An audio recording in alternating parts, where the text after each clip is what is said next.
we'll go ahead and get started with the meeting. I will now call to order the meeting of the Omaha Planning Board. The Planning Board members that are here today are David Rosacker, Michael Pate, Patrick Morse, Jeff Moore, Christine Carnes, Vice Chair, and I'm Greg Rosenbaum, Chairman. Members of the city staff that are in attendance today are Dave Fanslau, Planning Director, Eric England, Acting Assistant Planning Director, Mike Carter, Acting Current Planning Manager, Robert LaRocco, Planning Board Administrator, Jennifer Taylor of the City Law Department, and Lisa Agans, our Recording Secretary. Our rules of procedure are as follows. Notice of this hearing has been published. Copies of today's agenda are located on the table in front of us. You are welcome to come down and pick one up. The cases on the consent agenda will be heard first. Consent cases are perceived by the Planning Board to be non-controversial, have already been heard or been recommended for layover, and therefore will be read and voted on without the opportunity for your testimony. If you wish to testify, you may remove the case from the consent agenda. When each consent case is read, I will ask if anyone wants the case removed. If you do, please stand up and say so, and the case will be removed. This case will then be heard in the order in which it appears on the regular agenda after we go through the consent cases. When the case is heard, you will have the opportunity to come to the podium, clearly state your name and address, enter it on the sign-in sheet, and give your testimony at that time. When hearing cases on the regular agenda, the board will first hear from the applicant.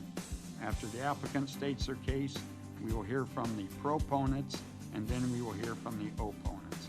After both sides are heard, the public hearing will be closed, and no additional testimony will be permitted unless a board member requests additional information. When at the podium, please clearly state your name, address, and whom you are representing for the record, and enter it in on the sign-in sheet. Your testimony is very important to us. In the interest of time and courtesy to others, please be short and to the point. We will try to limit each case to 10 minutes. Those directly involved in the case, please speak first. We request that large groups select a spokesperson to represent that group, therefore eliminating repetitive testimony. When giving testimony, please provide new information and try not to repeat what has been previously said. We do ask that all speakers and others be treated with courtesy and with respect. In that regard, please remain silent while seated, and please turn off your cell phones. Our decision to approve, deny, or continue a case made here today will be forwarded to the City Council for another public hearing and final disposition by the City Council. Conditional use permits are an exception to this rule. The board's decision made here today on conditional use permits are final and not forwarded to the City Council. Lastly, upon the advice of the Law Department, all communications to the board members from attorneys or other interested parties should be transmitted through the Planning Department so that they are made a part of the public record. The department will then transmit all that information to the board as well as to the rest of the public. Rezoning matters are an exception to this rule. A current copy of the Nebraska Open Meetings Act can be found in a white binder on the east wall of this room. And there are no changes to the agenda, so I will get started with the consent cases on the agenda. And the first one is case number 8, C10-20-76, applicant Reyes Barrera. It is on for approval. Request rezoning from GI to CC. Property is located in an ACI 1 overlay district. Location 3161 and 3165 Leavenworth Street. Does anyone wish to have this removed? Okay, seeing none. Agenda item number 9, case C10-20-78, applicant Roger Carl. It is on for approval. Request rezoning from GC to R7. Location 1610 Dorcas Street. Does anyone wish to have this removed? Seeing none. Agenda item number 10, case C10-20-79, applicant Roger Carl. It is on for approval. Request rezoning from DR and R2 to R2. Property is located within an ED Environmental Resource Overlay District. Location 6048 Bridle Path. Does anyone wish to have this removed? Seeing none, and the last consent case is number 11, case C8-90-185, applicant Joseph Sanyuk. It is on for approval. Request approval of a major amendment to the special use permit to allow a cemetery in the R4 district. Location 5226 South 46th Street, 4601 Q Street. Does anyone wish to have this removed? Okay, seeing none, do we have a motion for those items on consent for approval? I motion for approval of agenda items number 8, 9, 10, and 11. We have a motion and a second. Lisa, will you please record the vote? Carnes? Yes. Rosacker? Yes. Kate? Yes. Moore? Yes. Morris? Yes. Mr. Chair, Yes. motion approved. Okay, if you were here for a consent case, those have been approved and there is no further action to be taken on those today. You are welcome to stay or you can leave if you choose to. Thank you for coming down.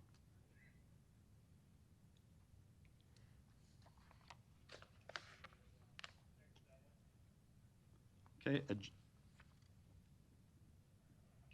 do we have the applicant for agenda item number 1? Oh, that's administrative only. Yeah, and it's Larry. Okay. Oh, Larry. Hi, Larry. All right. Agenda item number 1, case C10-19-176, C12-19-177. Applicant Caleb Snyder, Lamp Reinerson. Request final plat approval of Blue Sage Creek 2, a subdivision outside city limits, along with rezoning from AG to R4. Location northeast of 213th and F Streets. Eric?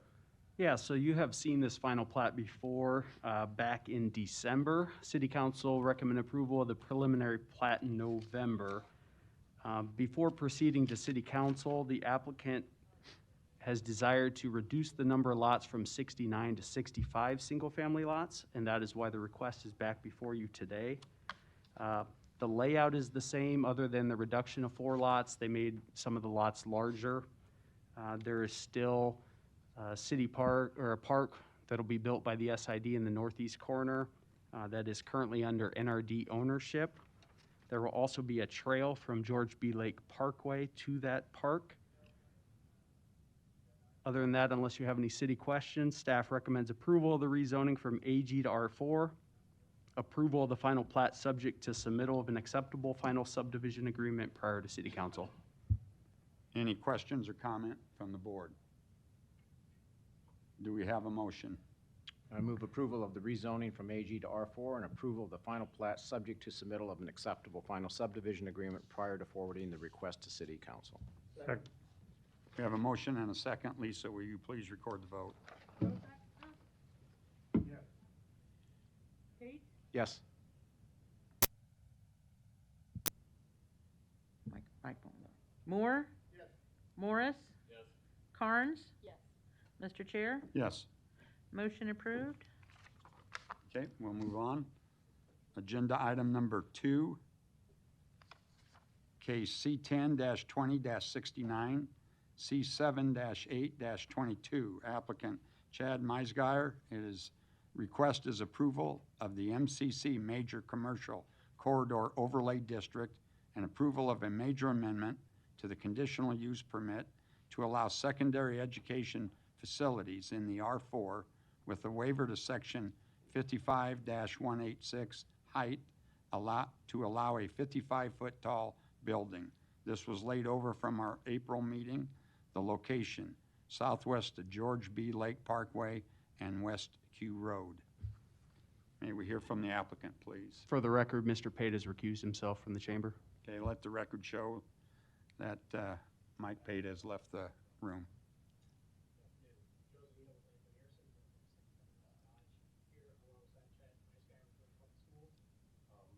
The MCC overlay, it needs to be applied to this project. We don't see any problems with that. We've been working with city staff to understand what the additional requirements are for this project as it relates to the site and the building design.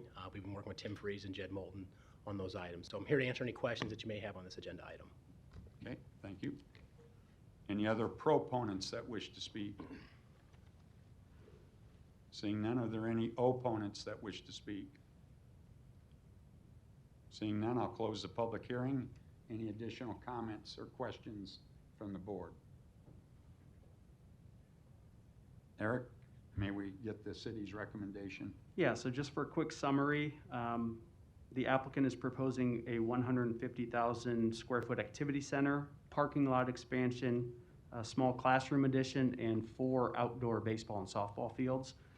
The parking expansion will be from 305 existing stalls to 670 stalls, which when you combine the requirements for the school and the new athletic facilities, staff is comfortable in recommending that that parking is acceptable. As the applicant had mentioned, we are continue to coordinate with the applicant on some finalized building elevations to make sure that they are code compliant, and that'll be done before submittal of a building permit. There are a few small landscaping revisions that'll be needed due to the buffer yard on the west side of the site.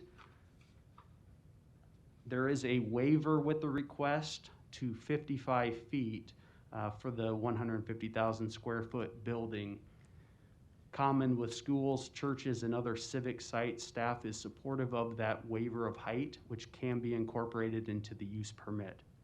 So unless you have any questions, staff is recommending approval of the waiver of section 55-186 height to allow a 55-foot tall building, approval of the expansion of the MCC overlay district, approval of the major amendment to the conditional use permit, subject to the 6 conditions listed in the recommendation report. I motion for approval of the waiver of section 55-186 height to allow a 55-foot tall building, approval of the expansion of the MCC overlay district, approval of the major amendment to the conditional use permit to allow secondary education facilities in the R4 district, subject to the 6 conditions in the recommendation report. We have a motion and a second. Lisa, will you please record the vote? Moore? Yes. Morris? Yes. Carnes? Yes. Rosacker? Yes. Mr. Chair? Yes. Motion approved. We'll move on to agenda item number 3. Let the record show that Mike Pate has also recused himself and left the chambers. Agenda item number 3, case C7-17-67. Applicant Chad Meisgeier requests approval of a major amendment to the conditional use permit assumed to allow secondary education facilities in the R3 district. This also was laid over from our April meeting. Location, 14905 Q Street. May we hear from the applicant? Hello, Joe Zadina with Lamper Nearson, 14710 West Dodge Road, here with Millard Public Schools. This particular project is related to the scoreboard, the recent installation of a scoreboard last summer at Millard South High School, Buell Stadium. The district has incorporated some artwork around different campuses within the different schools, and this is the desire to also funded through donors to display some of the artwork along the back of the scoreboard. Okay, and this back of the scoreboard is currently black. There's no advertising or anything on it, and as was requested last year when we put it up, but there would be a mural of sorts on the back of the scoreboard, and that's what we're kind of talking about here. There were maybe images provided in the submittal as to kind of an example type of mural of what we're looking at. So here to answer any questions that you may have. We saw a copy of the mural, or an example, I should say, but there, just for the record, there will be no advertising at any time on the mural. Absolutely. Okay. And so much so as maybe even not even school names. There'd be really no text on those murals. Okay, thank you. Yep. It did say in the recommendation report, or the documents you guys submitted, that the mural might change occasionally. How often do you see that happening, and kind of what's the thought process there? Yeah. I think the intent is it would not happen very often. The idea is we're, through donors, purchasing the artwork in a way that we can then, if it fades over time, we own the image, so we could replace the image. I think it's just keeping the options open in case there's something that is similar that we want to do in the future. But the plan right now would be we'd retain the same image once it's developed with the community input group and all of that. And they'll probably want you to give your name and address for the Sorry, record. Chad Meiskeier, Millard Public Schools Chief Financial Officer. Hey Chad, is that gonna be lit up at night, or is it just, you'll just be visible during the day? We had talked about, yeah, no lighting is the intent right now, just because we don't want it to be a distraction at night. So when I think of mural, I think people going up and painting a mural. That's not what you're gonna have on there. You already have selected images, or that images that you'll purchase of some kind? Yeah, there is a vendor that we work with, an artist that's worked with us at several of our schools. And the methodology he uses is kind of neat. What he does is he gets the community together and talks about what is the history of this building, of this neighborhood, gets input. He will have kids submit, hey, here's some ideas, some drawings that he then tries to incorporate.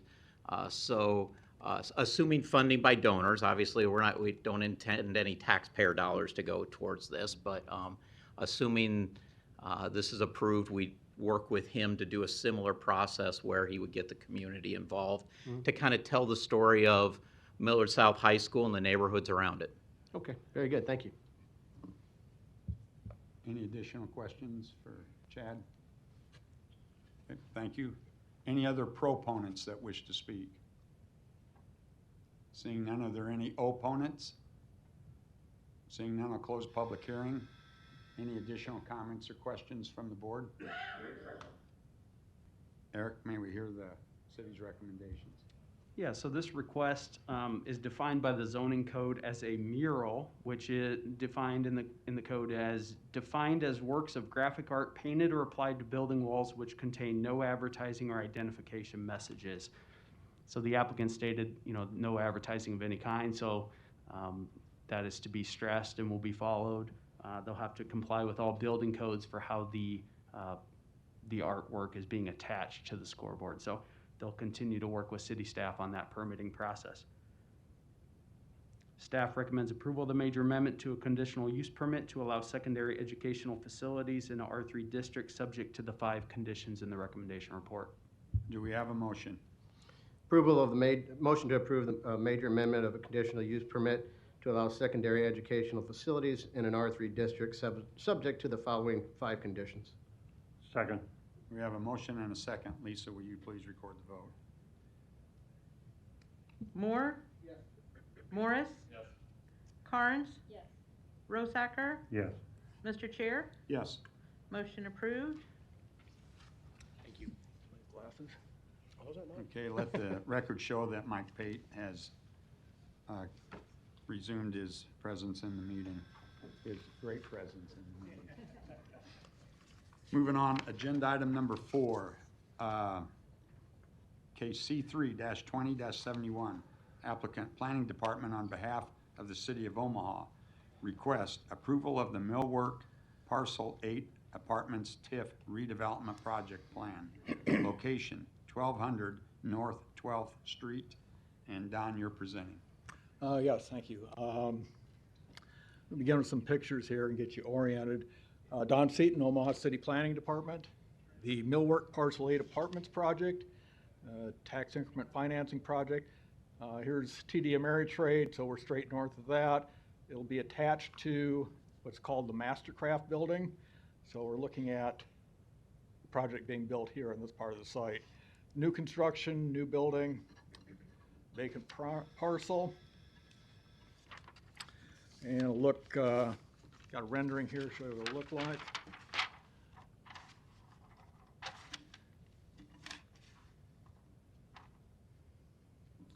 Okay, this project is a 171 unit apartment building, about 5 stories in height, with apartments on the upper 4 floors. Got about 11,000 square feet of main floor commercial, office, retail uses. Property will have an interior courtyard with amenities for the apartment residents. There'll also be structured parking within the building for 69 parking stalls. Let me get another map here. You can see that kind of atrium there. 69 parking stalls in the building. They're also going off their site just immediately to the north, abutting the property, to build a surface parking lot. Number of public improvements are involved in this project. They'll be building and improving Millwork Avenue. They're required to build and improve 12th Street up into the access into that parking lot they'll be developing. We're looking at 1.2 to 1.5 million in public improvements. Developer is Millwork Parcel 8 LLC. That's operated by Bluestone Development. Give you another picture here. Managed by Deborah and Christian Christensen. Total project cost is north of $3.5 million. They're requesting $3,425,000 in TIF support.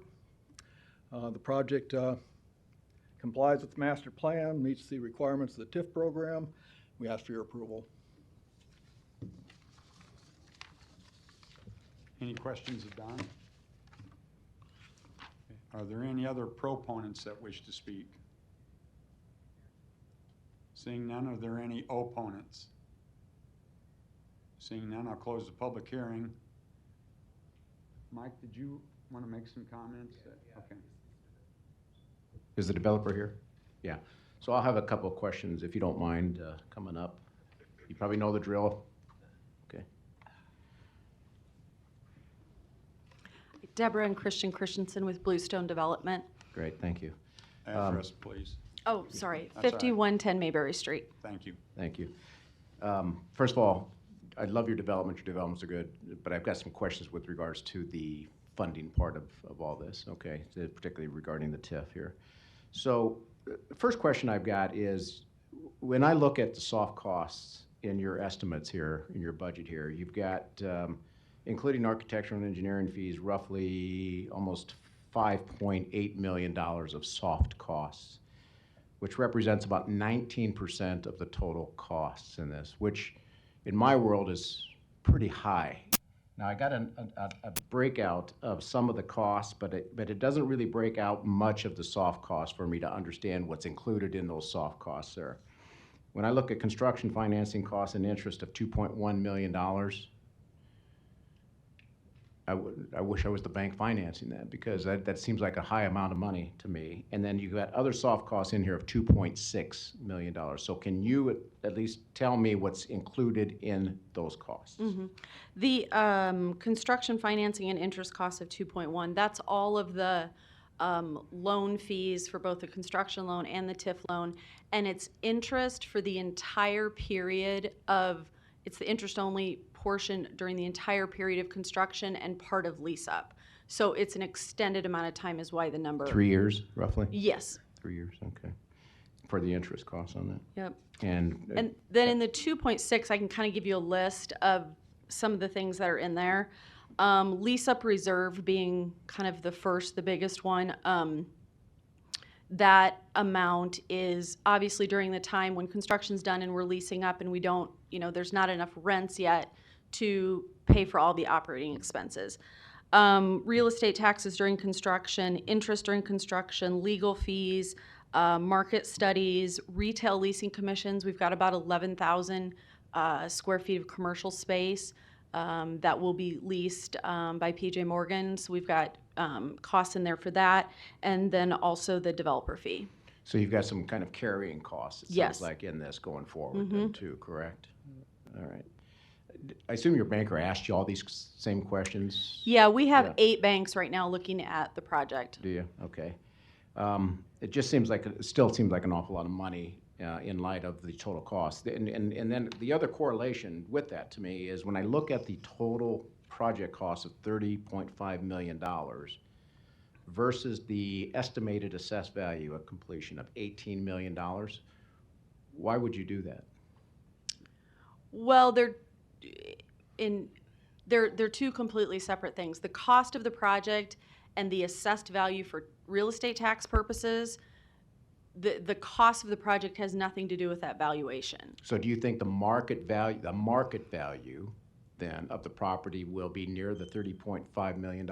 Yes, But you only think the assessor's going to assess it at 18 million? yes. And the way that I get to that is not just random. The calculation that the assessor uses, we have several apartment buildings, as you know, and each year I talk with the assessor, the people who assess each of our buildings, and talk to them about the assumptions they made so I understand how our buildings are being assessed. So I use the exact calculation that the assessor goes through as far as, square feet and rents and expenses and vacancy, et cetera, cap rate, all of that. And I've used assumptions in the calculation that we have two other small mixed-use buildings just across Cumming Street from where this building's going to be. And so I've used comparable inputs into the calculation for both the residential and the commercial valuation. So that's where I came up with the 18 million. So I feel pretty confident that that's where it's going to be.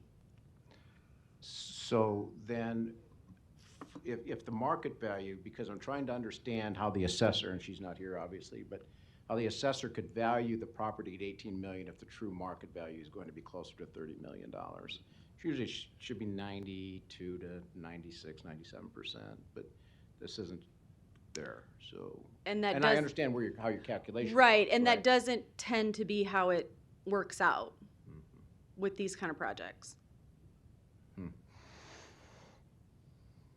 This isn't unique for this project. No, Not just for our projects, but No. for other projects that I'm aware of their numbers. And I know that, and board members can attest to this. I ask the same questions about just about every TIF project. Seems like anymore, that seems like they're asking for an awful lot with regards to because of the assessed value versus what your projected total market value or construction costs are going to be primarily. But 19% of total costs for soft costs is really high in my world anyway. It seems to be really high. Included in that, are there any developer fees? Yes. Okay. Half? Yeah, a little more than half. We use a 6% developer fee, which is market rate. Okay. And is that up front? No. Okay. This is about that percentage. I assume your banker. Yeah, and sorry. And that like in the 17, 18, 19% soft cost, that's where all of our projects run. Okay. All right. I just needed some clarification Okay. because there was it just seems like there was a disparity there in values versus costs. It still is, obviously, for these purposes. Thank you. Okay. Any additional questions or comments? Thank you. Eric, did you want to Yeah, say anything on that project? Yeah, just add a few items. So the Millwork Commons first phase final plat will be proceeding to City Council hopefully in the next couple of months. This site is currently a part of that final plat. My understanding is they will do an administrative lot split after that plat has been recorded. This site is also part of the NCE plan that will accompany Millwork Commons to City Council. Don may have mentioned it, but the developer will be required to improve 12th Street adjacent to the project and extend to the north driveway associated with that adjacent parking structure. That being said, staff recommends approval. Mr. Chair, can I ask just one more question? Sure. Please. So one more question, if I might, to the developer. Give your name and address again, if you would, please. Deborah Christensen, Bluestone Development, 5110 Mayberry Street. Okay. You mentioned the lease-up reserve in there. Over what period of time, or is that like 3 years as well? No, that's usually about a year and a half or so. About a year and a half of lease-up reserve? Okay. And what cap rate was used? For the valuation? Yeah. 6, 6%. unloaded. Okay, thank you. Any additional questions or comments? Do we have a motion? We have a motion and a second. Lisa, will you please record the vote? Morris? Yes. Carnes? Rosacker? Pate? Yes. Moore? Mr. Chair, Yes. motion approved. And moving on, Chris, are you going to let the record show that Chris Carnes has recused herself on agenda item number 5 and is leaving the meeting? Agenda item number 5, case C3-20-72. Applicant Planning Department on behalf of the City of Omaha request approval of the Meridian at 72nd and West Center TIF redevelopment project plan. Location 2808 South 72nd Street. And Don, you're presenting again. Yes, sir. Don Seaton, Omaha City Planning Department. The Meridian at 72nd and West Center TIF project is another, it's an apartment project. It's in the yellow here, West Center Road, 72nd Street. It's the site of a former Quality Inn hotel that also had a cocktail lounge. It's this building here that was called the Shark Club. This building's been vacant about 3 years. The building will be demolished, the site will be cleared. A new 5-story apartment building will be constructed on the site. It'll have a total of 277 units. Be a mixture of studio, 1-bedroom, and 2-bedroom units. Got a rendering here. There's also a parking structure that's being built into the building or part of the development. The applicants have recently revised the plans for the structure, parking structure a little bit. They are proposing 375 stalls in the structure, 10 surface parking stalls, and 48 bike lockers. They will need to continue to work with the current planning division of our department to make sure they meet all zoning code requirements. The TIF approval doesn't waive any of the zoning code requirements. So they're working well with us and will continue to do that. The developer is Meridian Development, LLC, managed by Jim Hughes. Total project cost is $46,940,000. They're requesting $5,876,535 in TIF support. They meet all the requirements of our TIF program. It's an appropriate land use for the area, complies with our master plan, and we ask for your approval. Okay, thank you, Don. Are there any other proponents that wish to speak?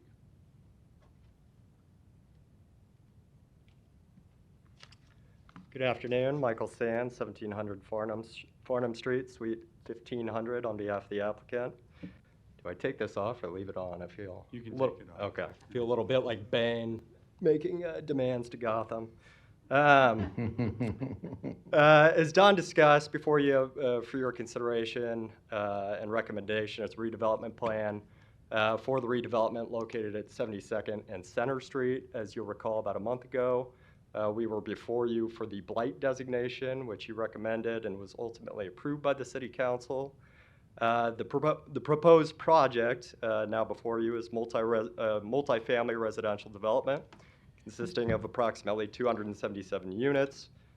Construction is expected to begin this fall pending TIF approval and completed in 2020. As many of you would probably know by just driving by, it's a very prominent site. It's very dilapidated. It's in a dangerous condition. As soon as TIF is approved, they will be starting on the knocking down the buildings that are currently there. The developer stands ready to invest that $47 million to completely transform the site, which should confer a tremendous benefit on the area and the city as a whole. As Don said, the TIF request is $5,876,535 of the overall approximately $47 million budget, which represents 12.5% of the total project costs. We've sized the TIF off an estimated final valuation of $28,665,000, and knowing that a question might be forthcoming from board member Pate, that was based upon a comparison approach with Exarban Village apartments, which are the most comparable kind of Class A apartments in the general vicinity. So that is how that calculation was made. Obviously, it is below the actual, what they would assume would be the fair market value of the property. But, as far as estimating the TIF, it doesn't behoove, I guess, the city or the developer to overestimate the amount of the assessed valuation in an effort to inflate the TIF numbers. They'd rather be a little, keep it on the lower side, so that they can make sure that note gets paid off in time and what they're estimating is reasonable. With respect to its conformity to the master plan, obviously the city designated the area as blighted very recently, so it is their intention that it be redeveloped, which it will obviously further that goal. It will also create new jobs, densify the urban core, and revitalize vacant and blighted space. And the project also includes a number of true public improvements totaling over $430,000, which will provide a benefit that would otherwise be taxed to the citizens. We appreciate your time and consideration and are happy to answer any questions. Michael, did you say you were, if you get TIF approval, you were going to start in the fall? Correct. Did you say it would be completed in 2020? 2022. Oh, 20, okay. Correct. I thought you said 2020, and I thought. They would oh, love you for that to be the moving case. fast. They would love for that to be All the right. case. I'm but- sure Mike Pate might have a Yeah, question for you. just a couple questions, and yeah, you're on target with some of my questions. You've heard my questioning before, but kind of the same way. This is a little bit more pronounced though, because you've got a $46 million construction costs total, and Right. and a conservative, probably estimated value of 28 million, which for TIF purposes, I agree with you, is good to do it that way, right? But do you think the market value is really going to be $47 million? Likely not. I think that'll be driven more on a calculation of rents and revenue once the project reaches stabilization. With these kinds of projects, I think they'd love to attribute cost to the final market value, but the reality of it will be that it'll be driven by how well the project succeeds. You haven't done an appraisal yet on it based on? I don't believe they've done their financing appraisal yet. Not yet. Okay. And because I was just wondering again, for TIF purposes, what was the cap rate that was used to determine the assessed value? Well, I think that they did it via a comparison approach more than the cap rate approach. So they took the Exarban Village and Just did it use on a that. per square footage approach rather than using cap rate. Okay. And same kind of questioning here. When I look at soft costs here, you got total soft costs at 19% of the total project costs, and I include the developer fees and the architecture and engineering fees in that number, which seems awful high. So can you tell us what is included in the $3.1 million additional soft costs? Sure. So we have you have the developer fees of $1,300,000. You have the true soft costs, or not true soft costs, but the line item of soft costs and the uses, which would be like legal and permitting costs. You have financial costs, which total $160,000 or $166,02. You have construction interim costs, which are the costs that it's expected to increase by the time between the really now and when the contractor will accept the plans and move forward with the project. You have professional fees, which include architecture, testing, inspections, market study, environmental engineering, geotech, TIF application fees, administrative fees, and survey and plat. I believe that. Interest carry? Yep, and then the contingency, the developer contingencies with respect to Change orders and change orders. stuff Correct. like that, yeah. All right. It just seems like that number, we're seeing higher and higher numbers, and I'm just trying to get my hands around those soft cost numbers, just because we're seeing higher and higher percentages of soft costs. Right. I guess from anecdotally, from doing a lot of these projects, I think that, the nature of it is that they have to estimate the cost at the front end, which is not a good way to do it.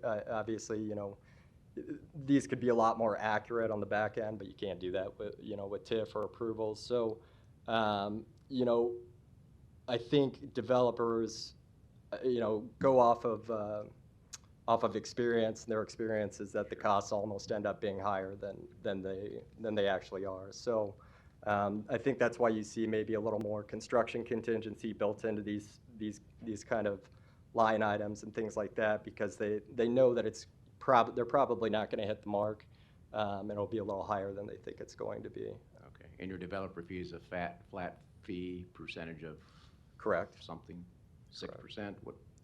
The 1,300,000, I'm not very good at mental math, but that would be about 3%, 3%. I believe. All right. Okay, I'm just trying to get my hands around numbers, so thank you very much. I appreciate it. Okay. Thank you. Thank you. Any other proponents that wish to speak? Seeing none, are there any opponents? Seeing none, I'll close the public hearing. Any additional comments or questions? Eric, may we hear from the city? Yeah, so as mentioned, there will be plating in planned unit redevelopment overlay district that will be submitted for planning board and city council review in the coming months. The plan is compliant with several elements of the master plan. Staff recommends approval. Do we have a motion? A motion for approval? Second. We have a motion and a second. Lisa, will you please record the vote? Pate, Yes. Moore, Yes. Morris, Yes. Rosacker, Yes. Mr. Chair, Yes, motion approved. thank you. Let the record show that Chris Carnes has rejoined the meeting. We'll move on to agenda item number 6, case C12-19-178. Applicant James T. Smith Sr. Request final plat approval of Ponca Hills Estates, a subdivision outside city limits with a waiver of sections 5399 sidewalks and 53910 streetscape standards. Location northwest of Northern Hills Drive and 66th Street. May we hear from the applicant, please? Good afternoon. My name is Mark Westergaard. I'm with E&A Consulting Group, 10909 Mill Valley Road. And also here is Mr. Jim Smith, who is the owner and developer of Ponca Hills Estates. This plat should look familiar to you. It was before you previously as a final plat and was approved. And it was approved with a waiver of sidewalks in their entirety, and there was no language at all in the approval on the streetlight issue, and that's primarily what we're here today for. It was just silent on streetlights.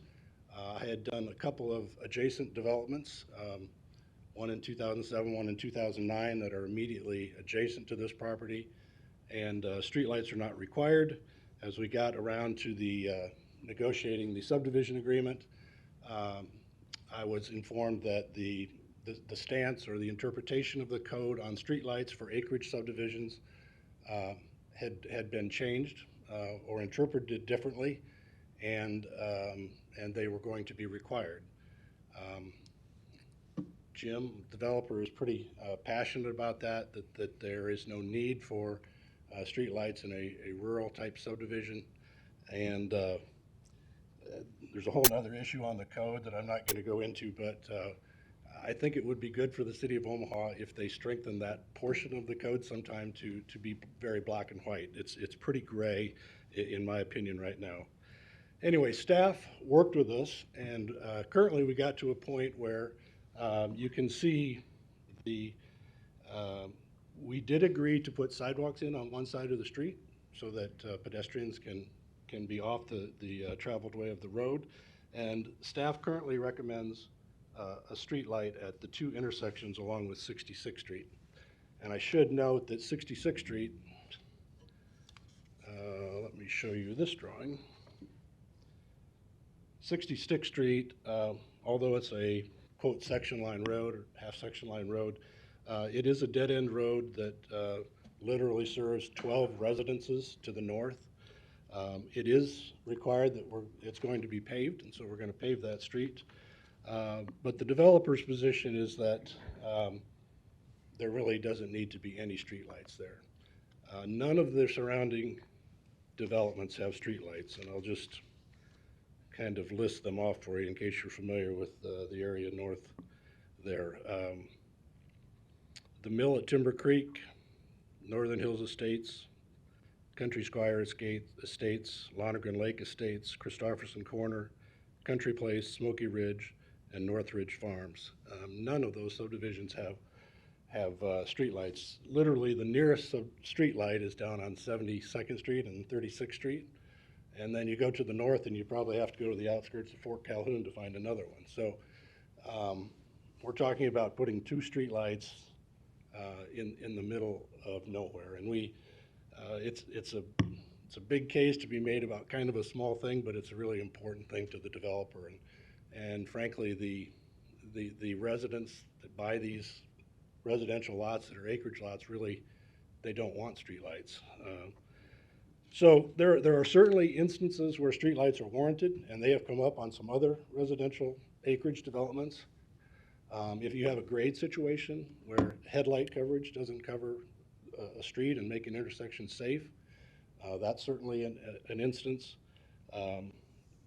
If you have an intersection where there's a lot of turning movements, that certainly could warrant a streetlight. Literally, we have about 20 vehicles per day coming out of those 12 lots to the north if you use trip generation rates. So there's really not any oncoming traffic to be worried about, and that traffic's traveling at 20 or 25 miles per hour. So really the turning movement issue isn't a case. And then the other thing would be pedestrian safety. And we have addressed that by agreeing to put in sidewalks on one side of the street. So we don't think there's a real need for those streetlights. It's kind of a small thing to go through a waiver process for, because we're arguing about 2 streetlights and no streetlights. But as Jim has said, he's a man of principle and he wants to discuss it. And so that's what we're asking today. We're asking for the approval of the final plat, which you approved before, and then we're asking for a waiver to just put in sidewalks on one side of the street, which we agree with and we're going to do. And then we would like to put in no streetlights instead of 2 streetlights. And that's our request, and we would be happy, Jim or I would be happy to answer any additional questions. Okay, thank you, Mark. Any other proponents that wish to speak? Seeing none, are there any opponents? Seeing none, I'll close the public hearing. Any comments, questions from the board? Eric? Sure. So Mark gave a very good summary of the process and how we've gotten here. As he mentioned, back in February, the final plat was recommended for approval with a full waiver of sidewalks, as is common in the North Hills Overlay District. We've been seeing more and more requests for sidewalk or streetlight waivers with some of these acreage plattings. Some of the recent examples, Alloy's Acre, 66th and Garvin is not too far from this area, as well as the Preserve, which is much further away, but a similar acreage type development at 222nd and F Street. So both of those are recent projects, and staff was consistent, both planning and public works departments, in recommending partial waivers or reductions in the streetlights as when they are accompanied by acceptable sidewalk or partial waivers of sidewalk, but usually it's a mixed combination of the two. For safety purposes, potential vehicle, pedestrian conflicts, we just think that is the safest manner. Now, I understand there are some other developments that were platted 10, 12 years ago in this area that either received waivers of streetlights, or there are times when they were just not installed, and we don't believe that the true waiver was granted for those.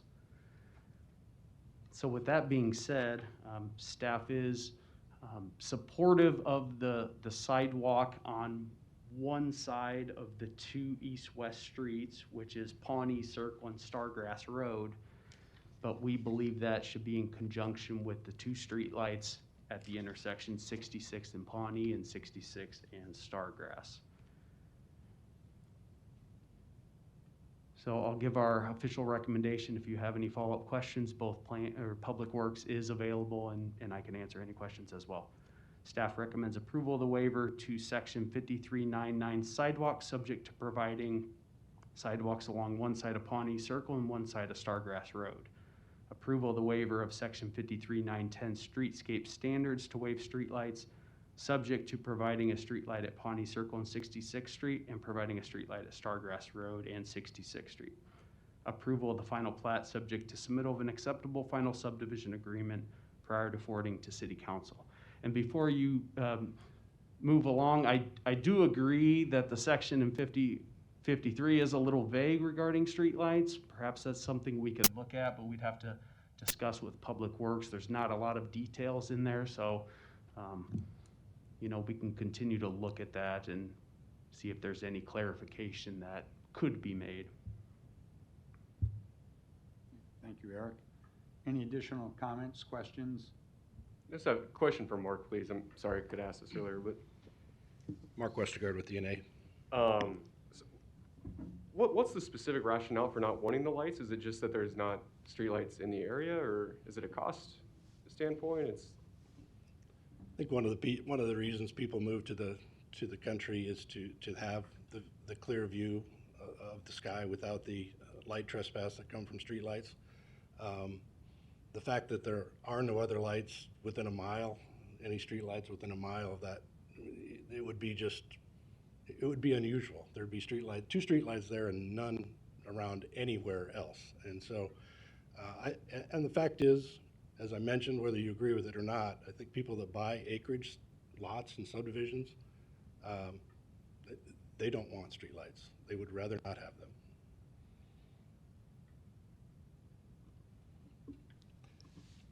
And I'll second what Eric said. It would be good to tighten up the code here because, you know, I think the section in the code right now really references the appearance of what streetlights and not the requirement that they are. I would say there's some room for interpretation that in the beginning when the code was formed that streetlights were at the discretion of the developer and not necessarily a requirement. So anyway. Thank you, My Mark. 2 cents worth. Do we have a motion? I'll move approval of the waiver to OMC Section 5399 sidewalks subject to providing sidewalks along one side of Pawnee Circle and one side of Stargrass Road. Approval of the waiver to OMC Section 53910 streetscape standards to waive streetlights subject to providing a streetlight at Pawnee Circle and 66th Street and providing a streetlight at Stargrass Road and 66th Street. All other streetscape standards will be provided. And approval of the final plat subject to the submittal of an acceptable final subdivision agreement prior to forwarding the request to City Council. We have a motion and a second. Lisa, will you please record the vote? Carn? Yes. Rosacker? Yes. Pate? Yes. Moore? Yes. Morris? Yes. Mr. Chair, Yes. motion approved.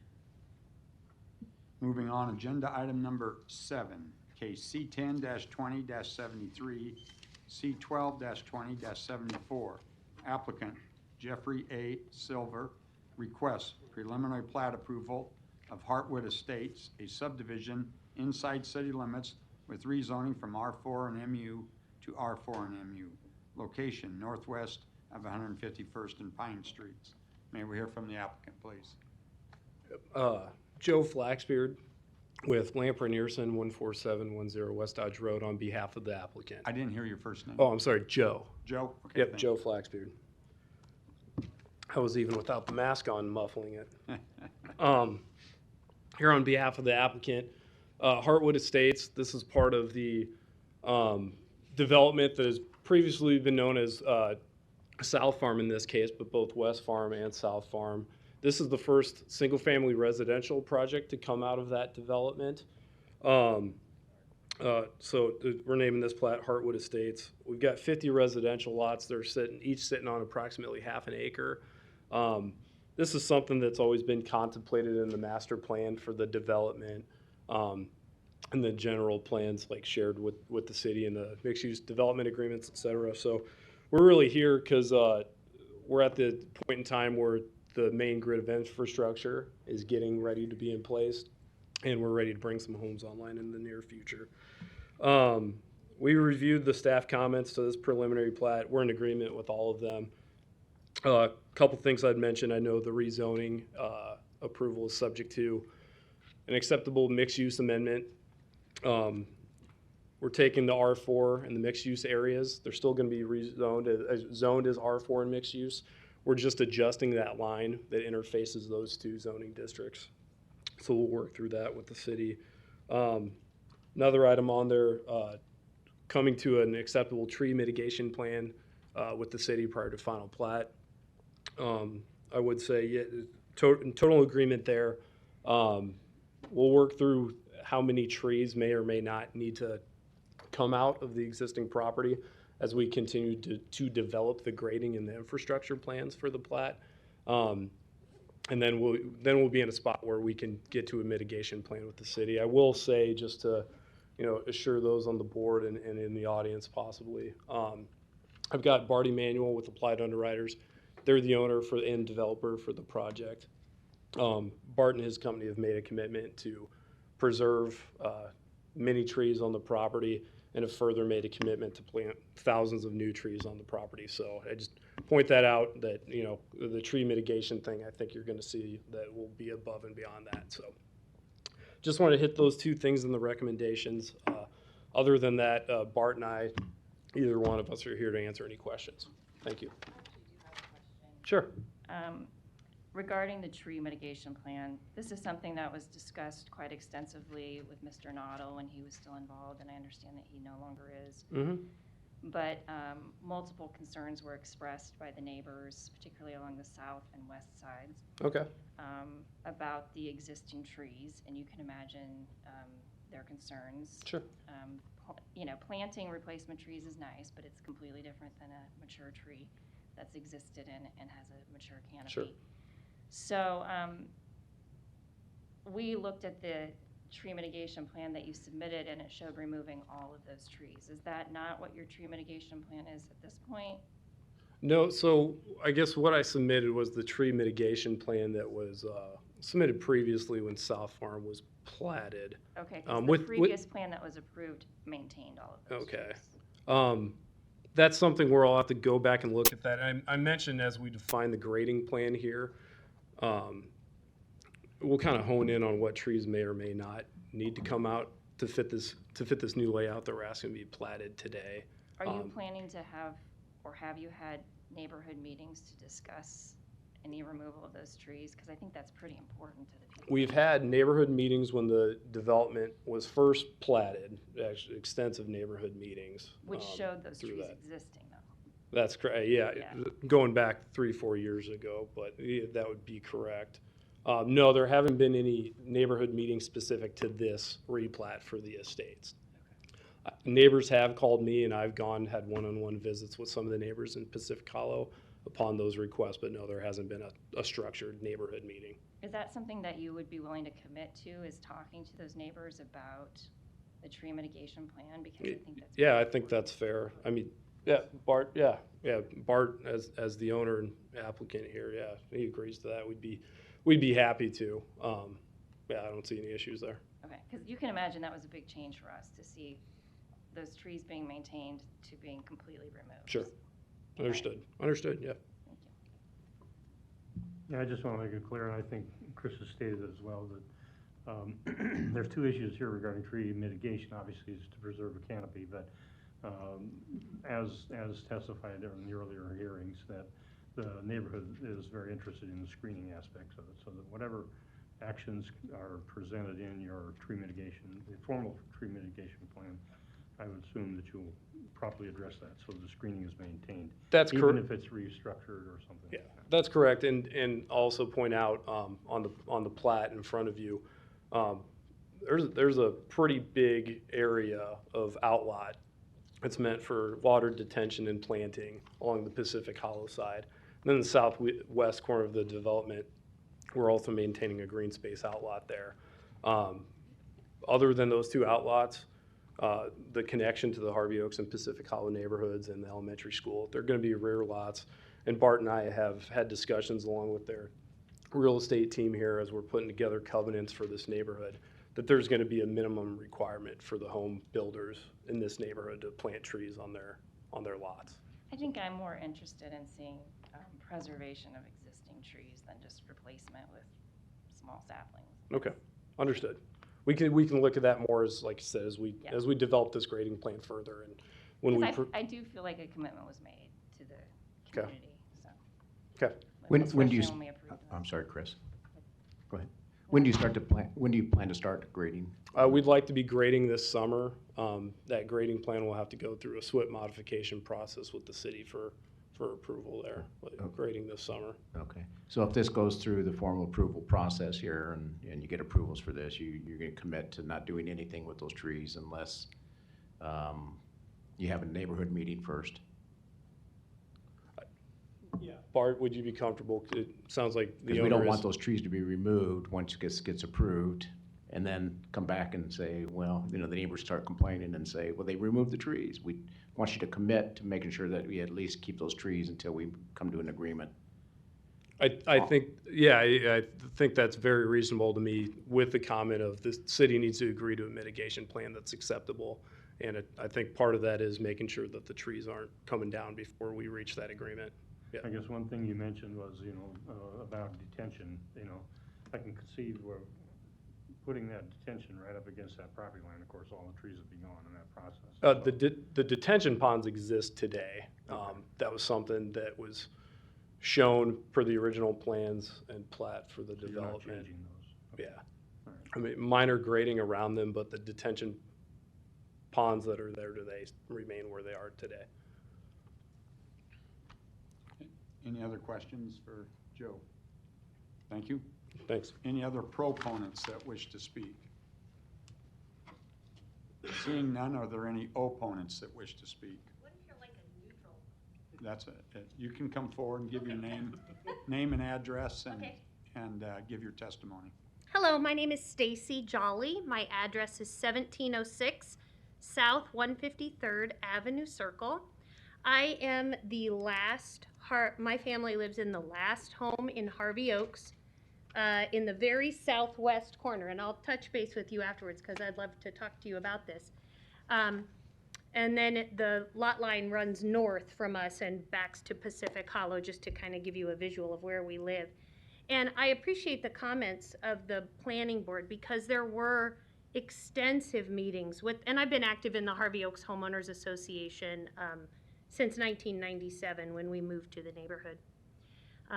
During the whole original planning and the commitments that were made, the promises, the assurances that were made that the mature trees would stay, and I got my letter saying, because I'm an abutting property, saying that this hearing was going to happen. But I do think you're right. I think it's really important that there is some sort of neighborhood association meeting, both with Harvey Oaks, which is a really dynamic organization, and the Pacific Hollow Group, which is also very active. Because when you get that letter, it doesn't say anywhere in there, oh, and by the way, the tree plan has completely changed. It just says that there are plans available on file and that you can come to this meeting if you want to. So I appreciate you advocating for a conversation, at least, with the Homeowners Association before that happens. And again, like you said, Mr. Pate, like I'm super excited about this project. I cannot wait to get on those trails and go to all those shops and restaurants. But it would be a terrible thing as a homeowner to be sitting there and seeing the dirt movers in the background and the diggers and getting excited about it. And then all of a sudden, one morning you wake up and someone's out there with a chainsaw. So I appreciate your advocacy for that. And I'd like to just express, we'd love to meet with the Homeowners Association would love to meet with the new developers to discuss the plan. So thank you. Okay, thank you. Any other, even though you weren't an opponent, Yeah. any other opponents that wish to speak? Seeing none, I'll close the public hearing. Any additional comments or questions from the board? Joe, would you come back up, please, again? Yep. Give your name and address. Joe Flaxbeard, Lamprey Nearson, 14710 West Dodge Road. I just wanted to make sure you did commit to meeting with the Harvey Oaks and Pacific Hollow boards, neighborhood boards. Okay. That's correct, Bart. All right. I'll let Bart, would you like to come up to the? Yep. Come on up, Bart. Give your name and address, please. Bart Emanuel with Applied Underwriters, 10805 Old Mill Road. To voice concern against the trees. I can't stress enough how much we want to keep every tree out there that we possibly can. We have gone down along the west side. We did remove some trees earlier this year when we could, before April 1st, because you can't cut trees down between April 1st and the October sometime, if I'm correct. So we wouldn't be cutting down any trees before this fall anyway, so to address that. But we did take out a few trees along there, and because they were dead. These trees were falling down, branches had fallen out of them. So we went in there and we cleaned it up, but we kept as many trees as we possibly could. And it goes back to the detention ponds that went in along, we call it Greenway A, that some of the trees had to be removed in order to fit the detention pond in because of the volumes that are needed out there to hold all this water that we need to along that western edge over there. And so now on the south side, up against Harvey Oaks, I sent my crew out there and we went all the way down along the Harvey Oaks property line, and we removed anything that was dead, cleaned out anything that was laying on the ground, and we tried to clean up that entire fence line for the folks at Harvey Oaks. It's something that Noddle hadn't gotten around to, but I've taken the reins and I want to clean it up. I want to keep the neighbors happy, let them know that we're doing things, you know, in the development and also along the tree lines, so. Okay. I can see by Stacy's nodding in agreement that she. Yes. Yeah, you have her approval of. Yeah, oh, I'm sure, you know, because they. The proponents, Yeah, exactly. There was a lot of stuff just laid out in there that needed to be cleaned up. And so I just want everybody to understand, we want to keep as many trees as we possibly can. And we're going to do everything we can to do that. And you can see how important it is to It the board is. leaders. Oh, absolutely. Okay. I understand everybody's position about this. All right. And I want them all to understand that it's my position too. Because I'm now running the development for applied underwriters, that if there's any questions or concerns, don't hesitate to get in touch with me. I'm more than happy to visit with anybody about this. All right. Thank you, Bart. You bet. Thank you. Any additional questions or comments before we hear from Eric? Eric, would you give the recommendations, please? Yeah, just to elaborate a little bit on the tree canopy and mitigation. You know, we just had a little conflicting information. This exhibit, you know, the existing tree mitigation plan covered the entire South Farm area, and obviously this platting is not that entire section. So we just need to continue to coordinate with the applicant to make sure that we're getting the accurate information. We know what is being, you know, cut down so that the proper number and plantings and placement of those tree mitigation trees can occur. Now, I do want to point out, staff does not have the ability to prevent mature woodlands from being cut down. We have the code requirements to account for those that are, but of course, staff encourages the retention of any healthy, mature woodlands. And so we'd reiterate that just like everyone else has said. But we believe that we can continue to coordinate with the applicant. We meet with them frequently. So this is not an item that we had discussed in recent conversations, but can definitely make that a priority moving forward. I don't think I have, just a few other items. There will need to be a minor amendment to the mixed-use agreement to account for the change in the mixed-use and residential boundary line. And then the final plat of South Farm Replat 2 must be recorded prior to the recording of this plat. But this is only a preliminary plat, so that's a ways down the road, but just wanted to mention that. Staff recommends approval of the rezoning from R4 and MU to R4 and MU, subject to submittal of an acceptable minor amendment to the mixed-use development agreement, and approval of the preliminary plat subject to the 11 conditions in the report. I'd like to go ahead and make a motion, but I'm going to amend item number 10 in the report. So I move for approval of the rezoning from R4 and MU to R4 and MU, subject to submittal of an acceptable minor amendment to the mixed-use district development agreement, and approval of the preliminary plat subject to the 11 conditions in the recommendation report. I'd like to amend condition number 10 to read, coordinate with planning staff regarding an acceptable tree mitigation plan to be submitted with the final plat application, and that current trees are maintained until that final tree mitigation plan is approved. I think that reflects what we discussed. Second. Okay, we have a motion and a second. Lisa, will you please record the vote?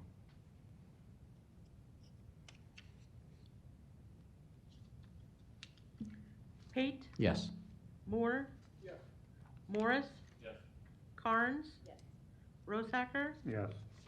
Mr. Chair? Yes. Motion approved. Thank you.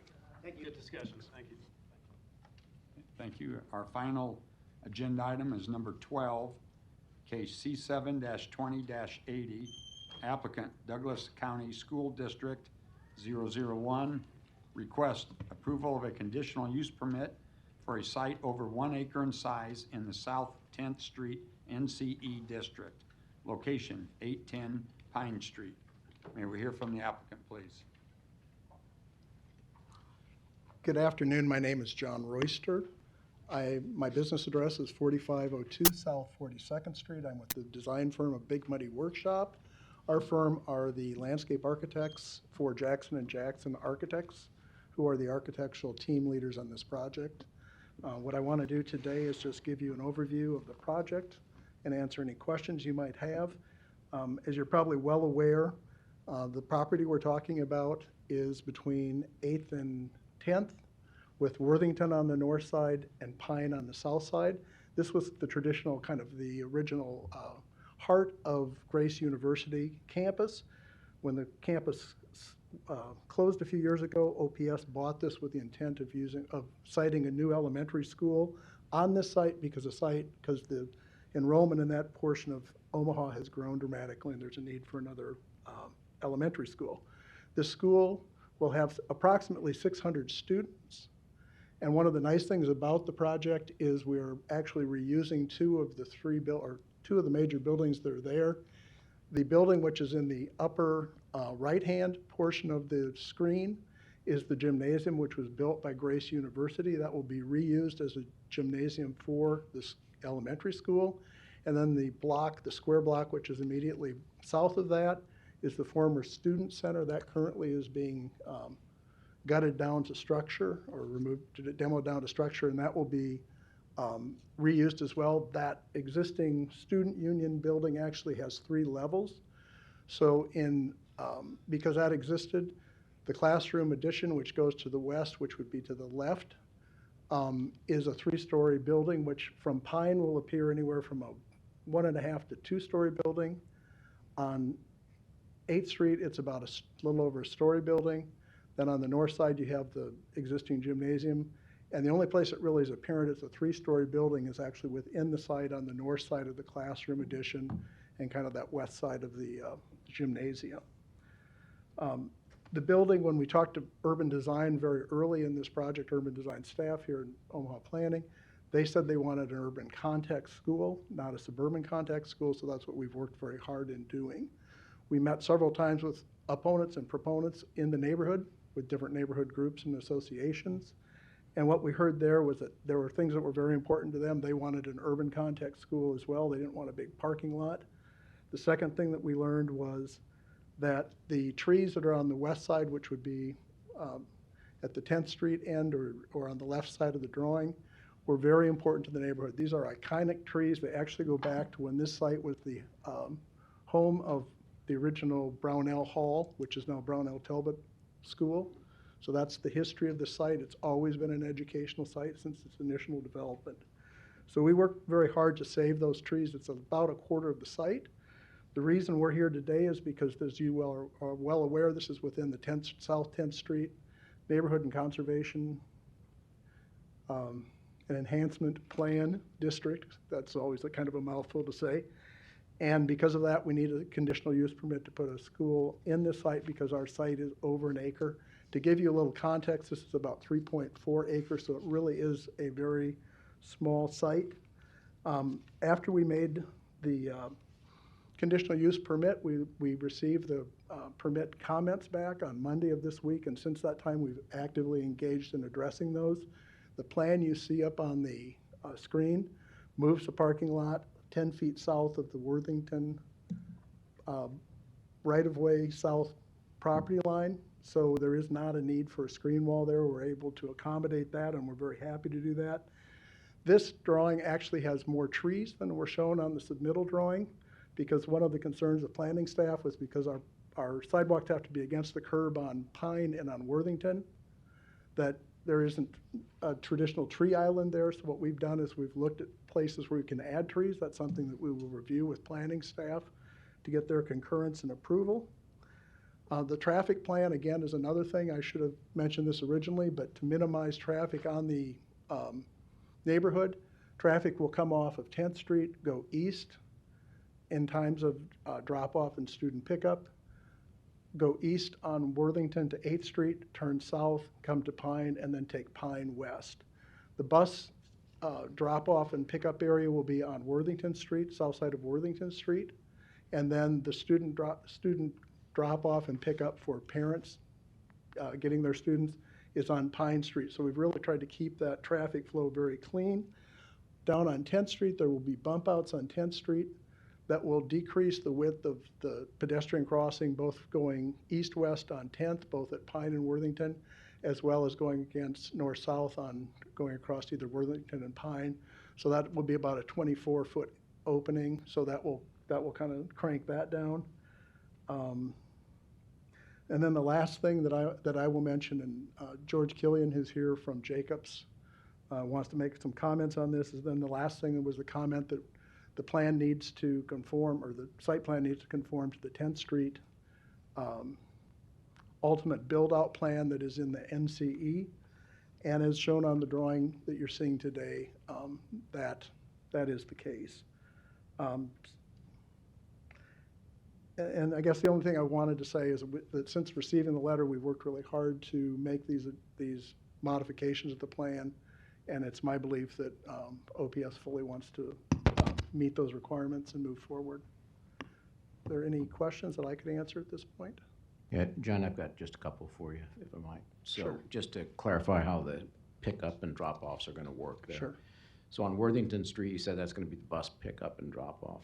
Yeah. Right. Is it going to be one way? It will be one-way traffic west to east, so from 10th to 8th. The buses are on the south side of Worthington. Okay. There are 2 full traffic lanes that can be used. You know, that when it's one way, there would be 2 eastbound traffic lanes in addition to the bus parking. So there will be traffic going the opposite direction too during those pickup and drop-off times? No, Okay. it would be a one-way around the Okay, street. because I'm worried a little bit about safety with No, regards to that, so yeah. just one way. One way. Right, same thing with the parent pickup Correct. on Pine Street? Correct. And one kind of design standard, and once you think about this, it makes sense. OPS always wants their students that are bus students or transportation students to go out of one door so they can account for all those students, both coming and going, and they want their parental pickup drop-off in a different area, so that's why they're on separate streets. Okay. And then how large of a school is this going to be? Is this a 2-unit, 3-unit building? It's a 600 student, approximately 600. 600 students? Yes, sir. So then the parking that you've got on the interior there, the fixed parking. Yes, sir. That you've got, you know, that's a lot of students for one thing, but where's everyone going to park for events? You know, because elementary schools have a lot of music events and activities and things like that. Where's the parking going to occur? Yeah. We also worked on Gifford Park, and Gifford Park had the luxury of having the tax center across the street. And that was a really nice situation. I live near Washington School. My children went to Washington Elementary for all 6 years. And all I can say as a former parent is that you adapt. And I'm just making that as an observation, but, you know, I think hopefully OPS, and I can't make any promises, but there is parking in some of the adjacent businesses have off-street parking, and hopefully they can work a deal with them. Is there off-street parking along Pine Street, outside of the pickup and drop-off times, but Pine Street and Worthington Street? Or is that strictly traffic flows, no parking on the streets? The And only. the reason I'm asking is, Yeah. is I don't know what the residents that are here that might want to speak to this, but that's always seems to be an issue for schools is, geez, all these cars for these events, you know, Mhm. they're right parking all the time in front of my house, and I just don't know how that's gonna work. So the kind of the beauty of the design that we have here is the residential sides of Worthington, 8th, and Pine will not have parking on those sides of the streets just because of the street width. So the parking will be on the school side. So I would imagine that the bus parking and the parent drop-off and pickup zones could be used as special event parking. There is a little parking. There are about 3 or 4 stalls on 8th Street north of the loading dock. And there also will be, I think, 3 or 4 stalls on 10th Street. But your fixed parking is 63 spots, right? Our off-street parking, and that's based on a anticipated faculty and staff of 62 employees, OPS employees. Okay. Is there early childhood here? There is pre-K here. And so that drop-off will be, they'll probably use some of the stalls in the off-street parking lot. No, you said that Worthington Street is one way in the morning going, and afternoon, going east. Correct. Does 6th Street then, or what is that? 8th Street. Does that become? One-way One way going southbound. south? So Yeah. both lanes turn, Or could turn, yeah. and then you're gonna have both lanes turn, is Pine one way going? Pine will be west? one-way west, yes. Okay. So you're gonna have kids walking out into the street between cars? No, for I pickup? tell you, OPS, again, OPS knows how to handle students, and maybe Darwin Rohde should be the person to address this, but I mean, students don't walk out between cars, parents get up to the curb, and that's how you pick your child up. Well, maybe we can bring Darwin up then, because this is Yeah. an important issue for some of us that understand a little bit, and just want to make sure for safety purposes Sure. that the traffic flow is not going to be a dangerous situation, and maybe the city will talk to this as well, but we just want to make sure that there's not going to be any kind of crossing the streets in the middle of traffic Yeah. and what have you, so, Okay, yeah, sorry. any other proponents that wish to speak? If you want to speak. Okay. Yeah, as John said, my name's George Kim. I'm the design manager for Jacobs, Address, please. 4041 North 72nd Street. That's the Omaha Public School Service Center. We are in agreement with all of the recommendations, with the exception of what I would call the 10th Street public improvement with the parking tray that is reducing the curb line down from about 12 feet down to, I think, around in the plan that is recommended by the city planning department, I think down to like 8 feet. We just don't see a need to reduce that curb line distance down.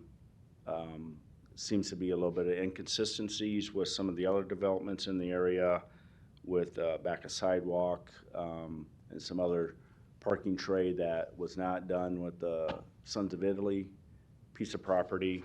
So with that, we're acceptable to all the other recommendations. Would like reconsideration for the 10th Street parking tray, reducing that curb lane width to a narrower width due to, I know you guys don't care about budget, but taxpayers do care about budget. Thank you. Any other proponents that wish to speak? Any other proponents, if you want? I mean, Name that. Darwin Rohde, Director of Facilities and Grounds, Omaha Public Schools, 4041 North 72nd. To speak to the issue of bus drop-off and parent drop-off, our traffic studies and historical analysis always try to run in a clockwise fashion due to the fact that the bus drop-off doors are on that side of the vehicle. We also have the care and training of the parents for the drop-off lanes so that on the front side of this building, which would be the Pine Street side, again, the students are parked against the curb, so the passenger door opens to that side. The children enter onto the property from the passenger side of the vehicles. We have crosswalks and crosswalk individuals on all those intersections. In addition to that, to maintain public safety as well as children's safety throughout the process. How many students, or what percentage of students do you anticipate will be walking to school? Within this neighborhood, it appears, and I'm speaking partly off the cuff, we've heard between 20 and 22%. That's a lot of traffic to cross. But again, that's no less than a typical in-neighborhood, in-urban area setting. So how do you anticipate it working with the 2 lanes turning into basically one on Pine Street? So if you have 2 lanes No, on it's 2 Worthington- lanes on Pine Street during the drop-off and pickup time. So you it's just have it's a people getting in sort of like at the when airport? we have seen that, our historical analysis and proof is that with that length of lane, we can put I think, what did we say, 22 cars in that lane, in addition to the 6 buses on the north side of the property. So we do not anticipate any cross-pollination, so to speak. Most of the time, the parents line up in an organized fashion, so that way the buses can still get around and the children are always adjacent to the curb. I guess where I'm confused is if you have 2 lanes going south on 8th Street and then you turn and you want everybody to be single file on Pine. I'm not sure how that works, but. Now, historically, we've done this at any number of schools across the community, and they do actually line up in a single file. So if I would line those all the way up that line, you will stack vehicles appropriately and drop-offs. Usually takes less than 8 to 10 minutes per morning. And so do you anticipate ever backing up onto 10th Street? No, no. The way the traffic study and the way the patterns For exist. 600 students, really? Yes, ma'am. Yeah, because I had the same question. You said stacking capacity is going to be 22 on that side? Well, I'm just saying, at any one time, Pine Street can unload 22 vehicles at any given moment. So stacking's probably half of that then, so 11, 12, something on. And then if you're saying that, then that's up from the corner going north. Right. You know, so that's more than acceptable if you're talking about a 2-minute drop-off time for people to pull in and out and drop children. Yeah, and during peak times, which are early morning, obviously when schools start, before school starts, and then pick up it after school. Yeah, I don't know. It just seems like there might be some, and maybe Public Works can talk about this, but there might be some overflow onto 10th Street. We have not heard that concern, so. Hey, Darwin, would this be similar to a traffic drop-off at Beals School? Because they do have spillover out onto Center Street. So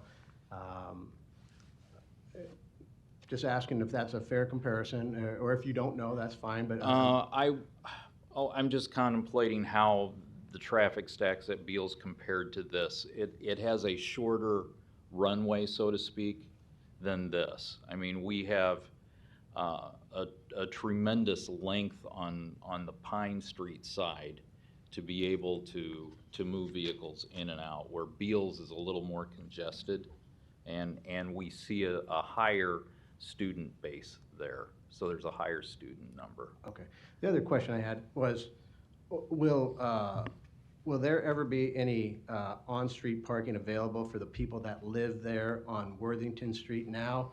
Or will it only be a one-way for a certain period of time, and then it's back to, hey, you can park here for, until?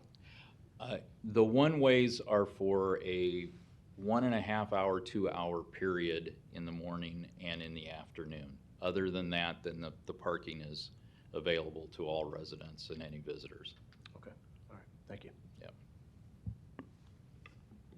Any additional questions, comments?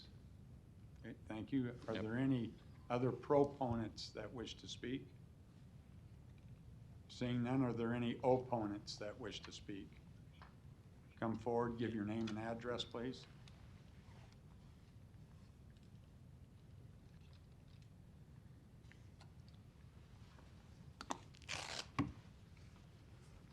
Good afternoon. I'm William Bianco, Bill Bianco from the law firm of Bianco Stroh, and I am here representing the Old Market South Neighborhood Association, and you'll be hearing from some of the members and some other community members in that area. I want you guys to picture this. When I was sitting here listening to proponents talk, I thought of the old movie called Mr. Mom. Anybody seen Mr. Mom, Michael Keaton? Yeah. Where he's trying to pull in and you're doing it wrong, the confusion of the drop off and pickup.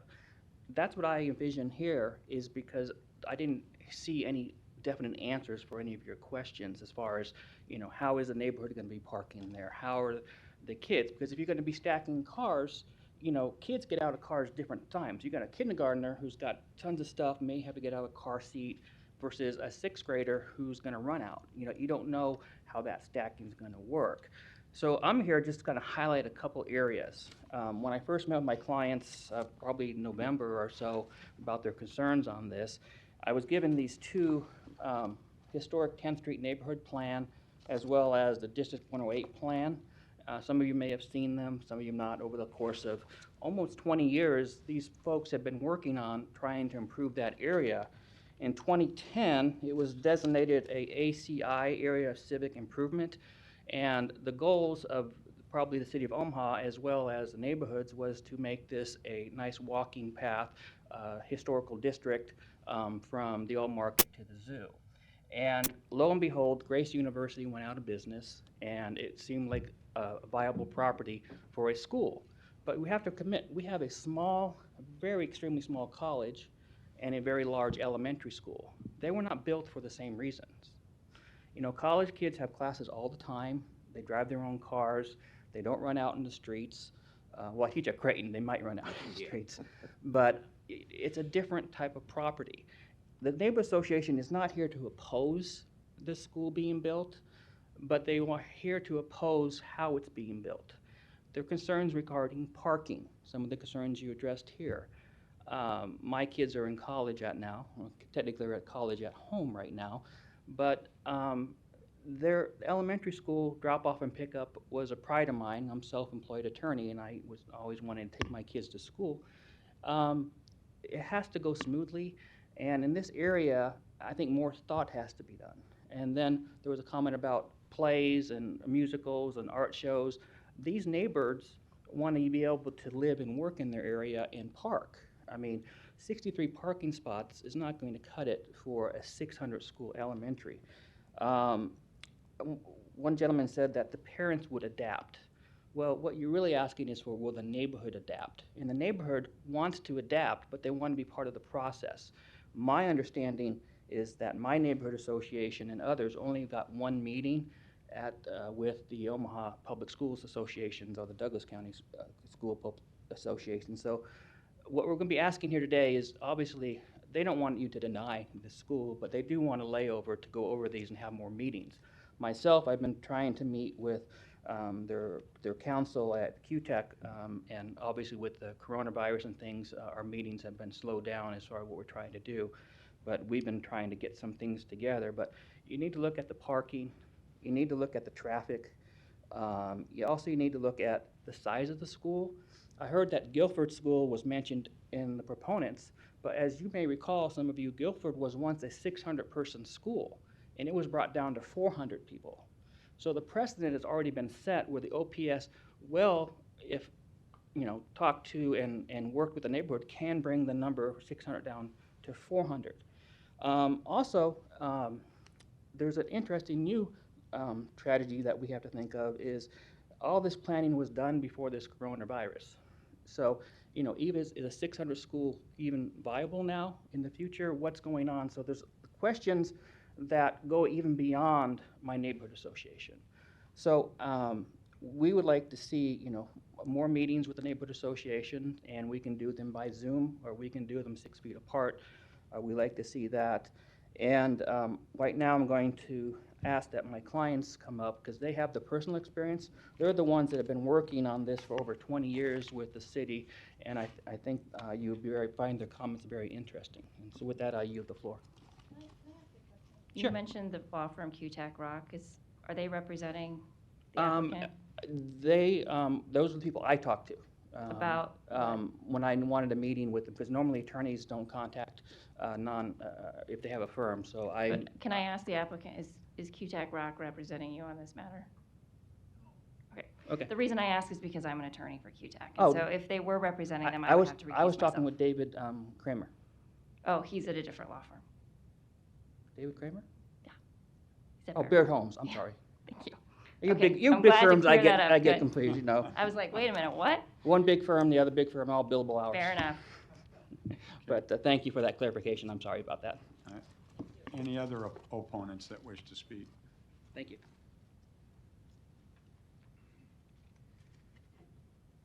Arnold Breslow, 5528 Emily.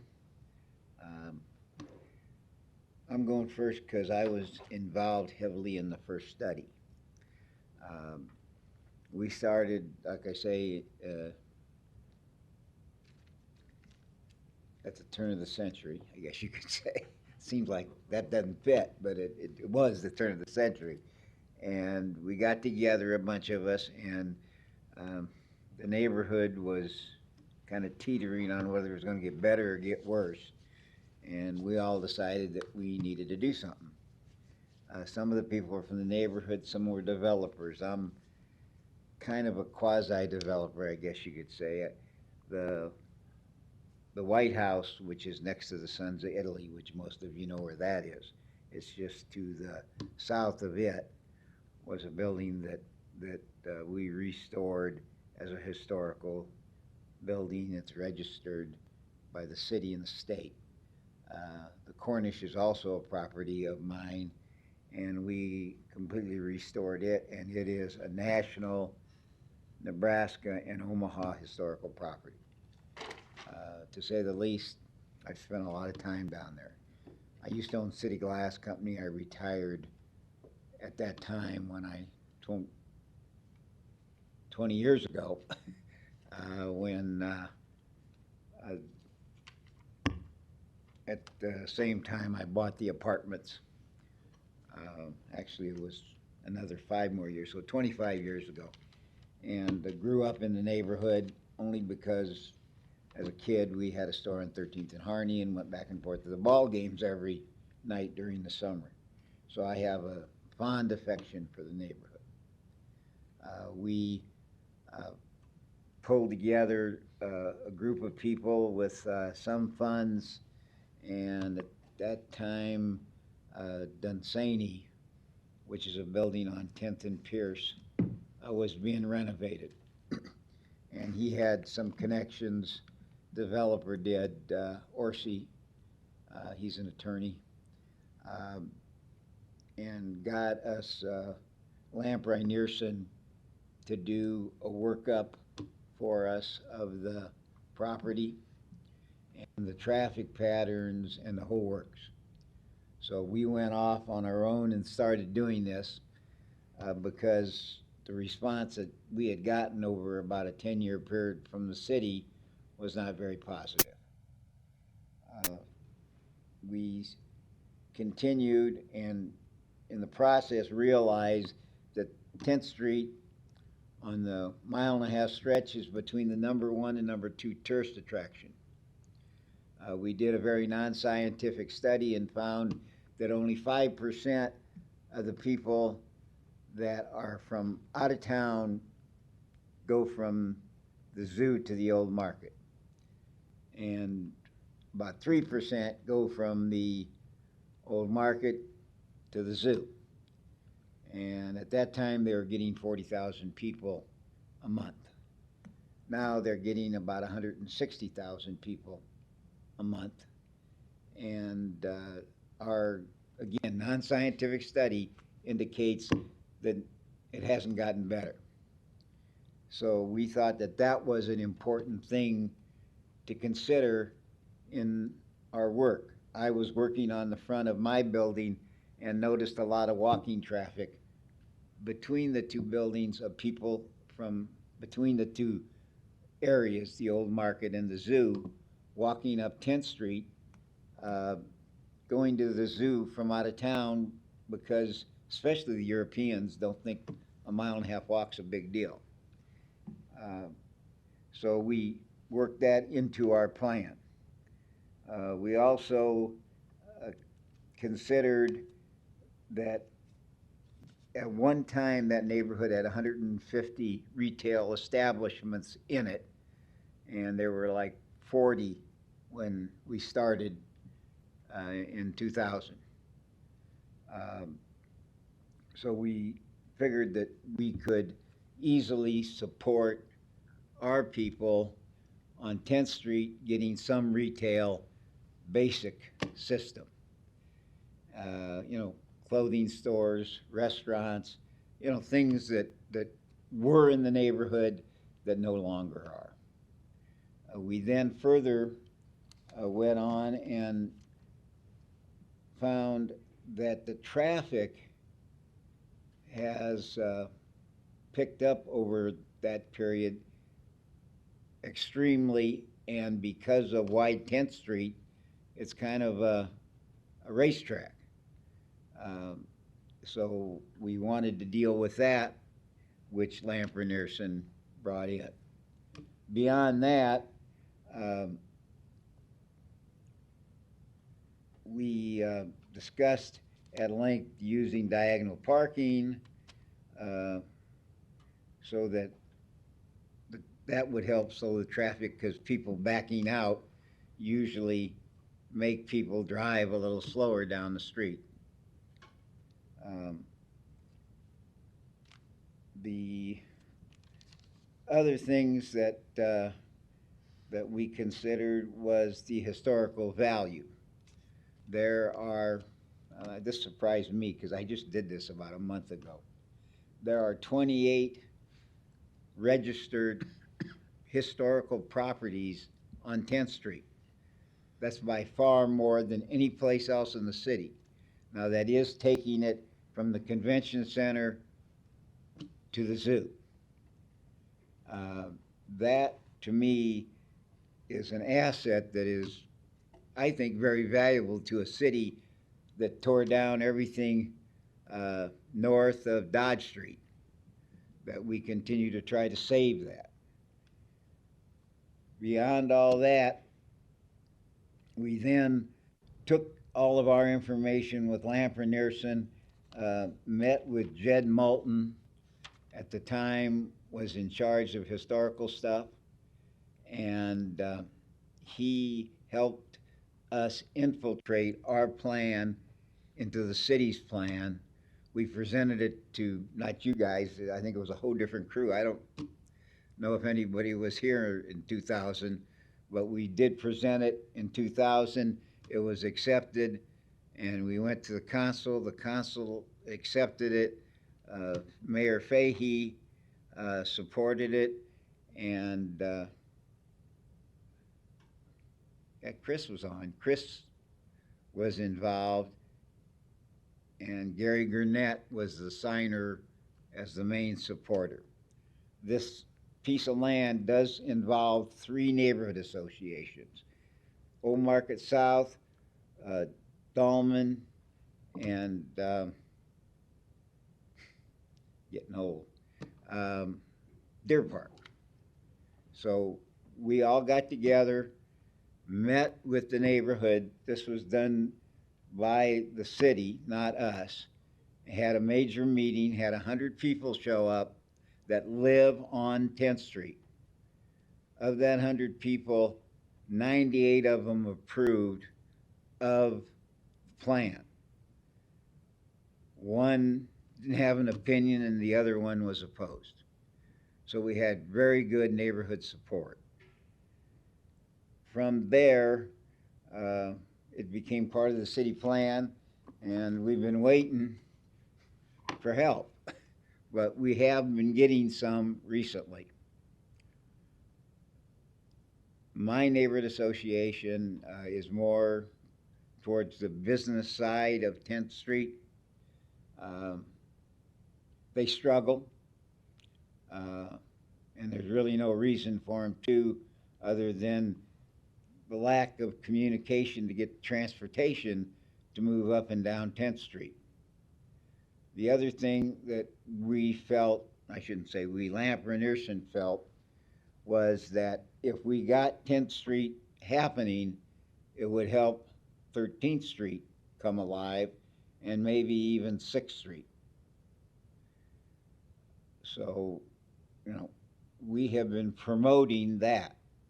Every time that I have a construction background here of a developer trying to develop a big property, I go and present originally my plan. Now we have a second plan that was done by Marty Schuckert, and use those to try to stimulate the interest. I worked significantly with the apartment on 10th and Pierce that's being built, and used this plan in marketing. I then did St. Catherine's, which was Grace's, where their offices were. I don't know how many of you know where St. Catherine's Hospital was, but it's on 9th, right behind Cabrini Church. That is now being redone because Grace moved out. Meanwhile, I worked to some degree with Bluestone, who is has bought, I should say, all the remaining open property that Grace had and is going to build apartments on those. The biggest concern the neighborhood has had continually with all of this, because this, you know, this is a very, well, it's changing, but it's still a very old neighborhood. And, you know, change is hard. But we managed to convince them that there would be adequate parking between what the city requires and what should be on the street for those two units. One's got 140 apartments, the other 170. I did not plan on there being a school dropped in the middle of that, which creates a tremendous potential parking problem. Then for a while we were going to have the market, which was creating another potential problem. Well, the market went away until it came back. Now we have the market coming back, and we got a lot of people going to be trying to park for the next at least 20 years, if not longer, in that neighborhood. And we have a street that we have tried desperately to improve the retail on, that the school is also creating a concern. I don't think that we have exhausted all the options, and we have, partly because, well, for example, our association has not had a meeting for 2 months because you really can't have one.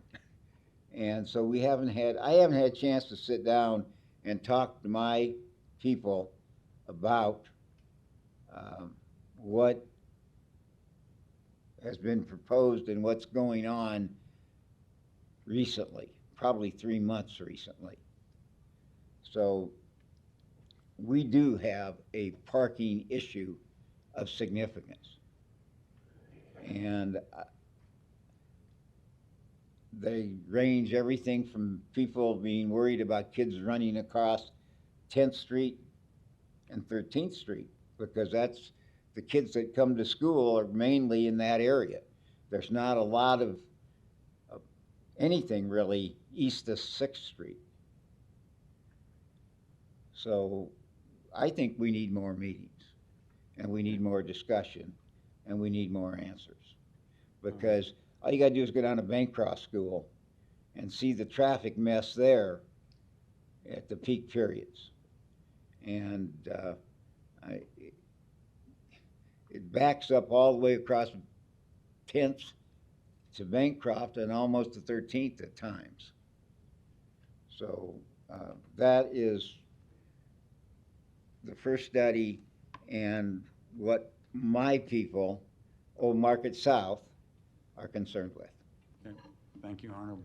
Thank you. Any questions? Any other opponents that wish to speak?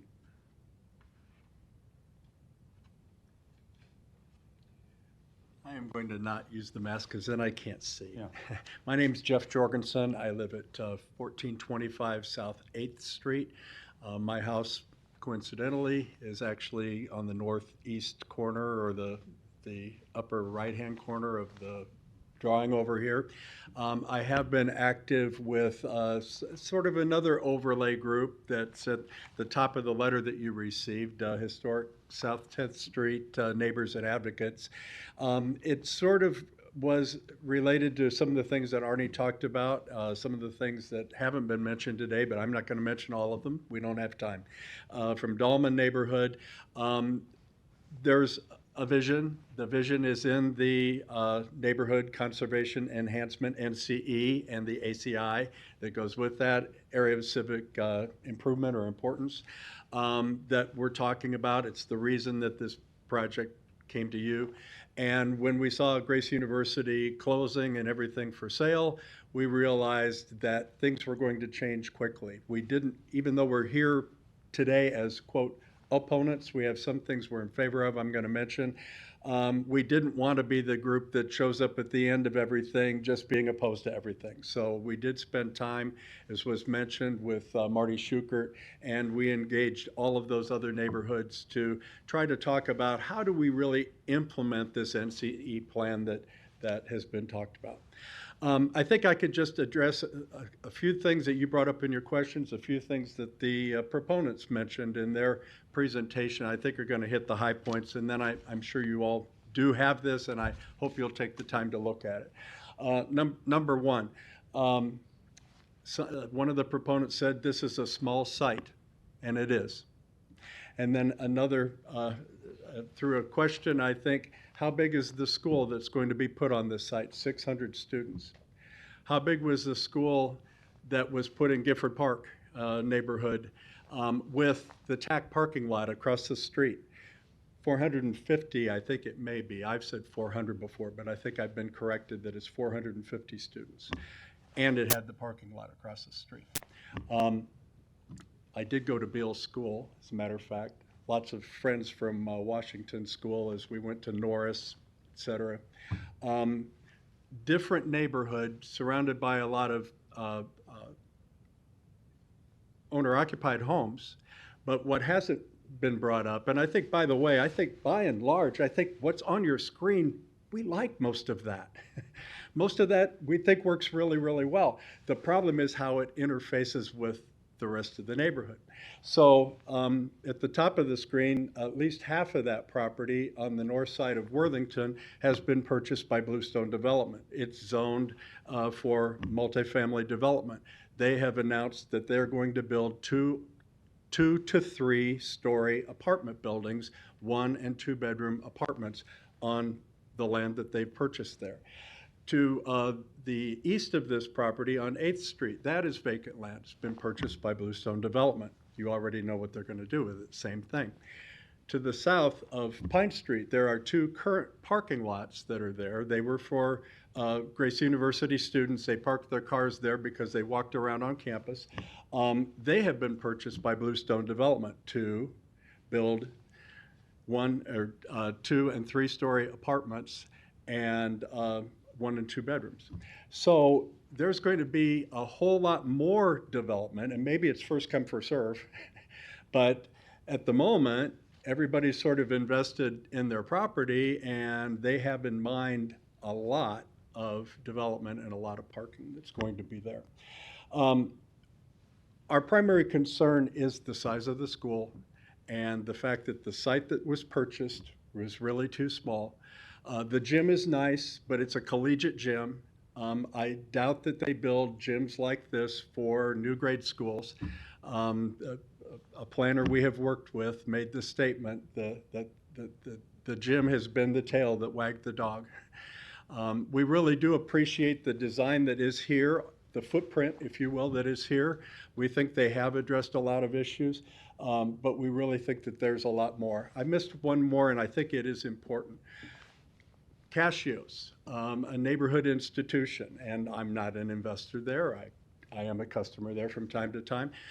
They were able, when Grace University owned the west parking lot on the south side of Pine Street, to use that during off hours for overflow parking. They really need that overflow parking in order to have the kind of business that keeps their business alive. That parking will be gone when apartments are built there.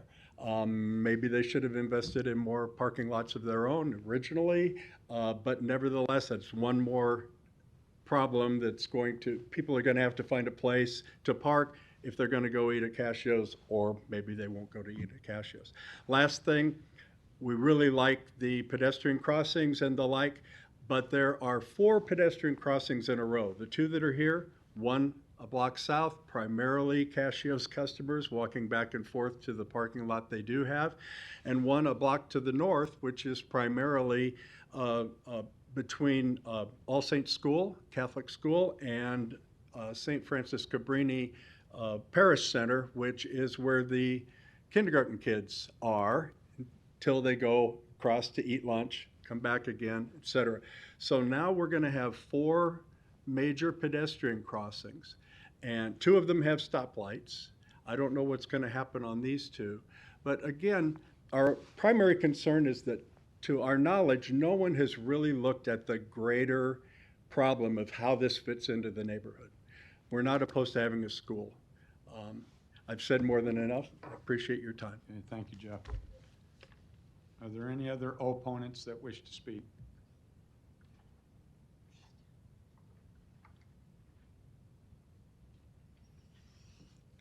Good afternoon. Marie Sedlacek, 1015 William Street. And I think Jeff and Arnie and Bill summarized things pretty well. There were just a couple items that I wanted to actually bring up, and those relate primarily to kind of neighborhood engagement. There's a paragraph at the end of the document that you received from us. I'm a member of the Dahlman Neighborhood Association. I'm also one of the coordinators for Historic South 10th, kind of the umbrella group. I was also on the EdSpec committee for this school and participated in some of the reviews for the design of the school as they were presented to us by Jacobs and OPS. I have to say that we, a few of us, pushed for additional meetings with OPS that I think they were kind of reluctant to have. And one of the meetings, after we'd finished our EdSpec meetings, there were actually 3 of those, then there was a meeting for the public at Bancroft Elementary School last November, November 21st. And it was simply, I think from OPS's point, kind of a review for the neighborhood. Because obviously, well, I felt that actually they needed to come to the neighborhood more than they had. And so they did have this meeting, and I think they were very surprised. The neighbors that did show up were all concerned about parking and traffic in the neighborhood. I mean, it was something that they were totally blindsided by, my opinion, and that I don't think that they have actually tried to deal with. Additionally, during our meetings, our EdSpec committee meetings, I had the opportunity to speak with Dr. Sterba, Dr. Lisa Sterba, several times, and she's new to her position, so she really doesn't have as much a vested interest, perhaps, in the choice of this particular property for this school. And I said, you know, at the time that OPS was purchasing this property, they should have purchased those parking lots to the south, which is what Bluestone purchased. Okay. And I said, it's still, you could still do it, eminent domain, talk to Tony Vargas, talk to the state legislature, somehow you need to acquire those parking lots. It would do everybody a favor. So that is something I think that should still be part of the discussion. So that I believe that OPS should be asked to basically participate in that process and trying to acquire that property. I think it would just really help things an awful lot. There's going to be a big conflict with the apartment buildings that are going to be built. Jeff brought that up. You know that you may have a single bedroom apartment, but you may have 2 people living in there. Bluestone plans to put parking behind their projects, accessed off the alleyways. That's what we've been told, which is well and good. But you know that the parking that they have planned is going to be insufficient. And then there's going to be conflict with people leaving those apartments, going to work at the same time that you have a school emptying and filling. Those are concerns. So those are the kind of highlight points that I just kind of wanted to bring up to you. That I think OPS has woefully underestimated the amount of land they need for this, and that they have the opportunity, and they still do have the opportunity to purchase more land. Thank you. Okay, thank you. Any other opponents that wish to speak? Seeing none, I'll close the public hearing. Ryan, would you come forward, please? And maybe you can address this, maybe not. On George, as a proponent, talked about the curb line on 10th Street. Yeah. Would Ryan. you address that, please? Yeah, sorry. Ryan Haas with the Public Works Department. The recommended condition of approval was to work with the city on an acceptable modification to the curb line along 10th Street. That stems from the fact, and it was mentioned by others up here, 10th Street is, most of the corridor is has a width that is much wider than would otherwise be needed for the 2 lanes of traffic. And what that does is it does create an environment that is conducive to higher speeds. We have persistent complaints of speeding problems along the corridor. And I think that was, as again mentioned by other testimony, that was part of the thinking behind converting the corridor to a different cross-section. But absent a larger city project, capital project to accomplish that on this corridor, what we've instead done is on a case-by-case basis, as we receive applications for subdivisions and use permits, we place that condition of approval on subdivision use permit. Recommended approval subject to complying with the new cross-section requirements to essentially narrow the street to a more appropriate cross-section. So that's not to say we can do that for every project, because not every project necessitates a use permit or plat. So there are some some building permits that have occurred, and I think one was referenced. There simply wasn't anything staff could do as far as compelling them to provide those improvements. But essentially it takes the extra width pavement and repurposes it by moving the curb line to either eliminate on-street parking completely and narrow it down to a 12-foot lane, or to widen it to a appropriate width for a parking lane. So right now there's 12 to 13 feet of excess pavement beyond the 12-foot lane as you're going northbound past this site. Well, what that means is if you park a car there, that's essentially occupying 8 feet. So you're left with a 16-foot lane, 16 to 17-foot driving lane, which again contributes to the speeds. On a fully built corridor like this, there's only so much we can do from a signing standpoint, from an engineering standpoint.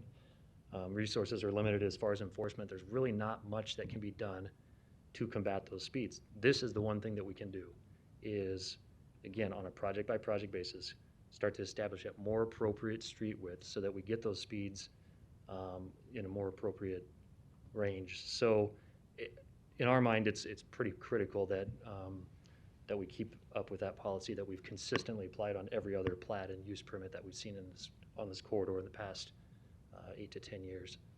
So I don't know if that answers your question, or maybe more information. It does. I figured that's what it was, and it's a safety issue for children. Absolutely. By using these curb lines and moving, we're going to create a safer environment.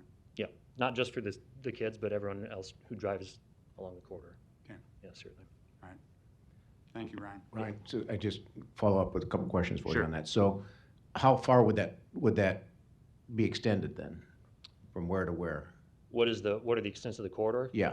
This, I believe, is the furthest south project that we've seen so far, but there are 3 or 4 other projects between here and Pierce Street on the north end.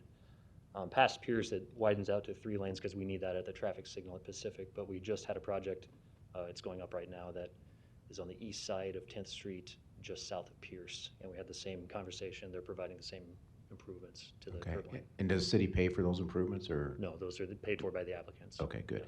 And then just to maybe follow up with the question I had earlier about potential backing up on 10th Street, traffic backing up on 10th Street. Did you do a study on that to determine if there would be an issue with that? Just as a point of clarification for those in attendance, I'm a city staff member, so I'm not part of the project team. When we first met with OPS, we shared some of the same concerns that we've heard from the neighbors with respect to traffic, with respect to stacking, pickup, drop-off operations. So we asked them to perform a traffic study. We were also aware of the Bluestone project, and what we didn't want to have happen was have 2 separate studies. So we asked Bluestone and OPS to collaborate and combine their traffic studies into a single study, which to their credit they did. It certainly made things a lot more straightforward as far as evaluating the impacts of the respective projects. So the traffic study was performed, accounting for full build of both the school and all 3 sites adjacent to the school for the Bluestone project. So we took all of that into account, and the study came back from the project team's consultant, and we provided comments and review, and it's essentially in a finalized format, and based on the volumes that are projected, we are comfortable with the proposed circulation plan. Again, that clockwise movement around the school, one way during drop-off and pickup.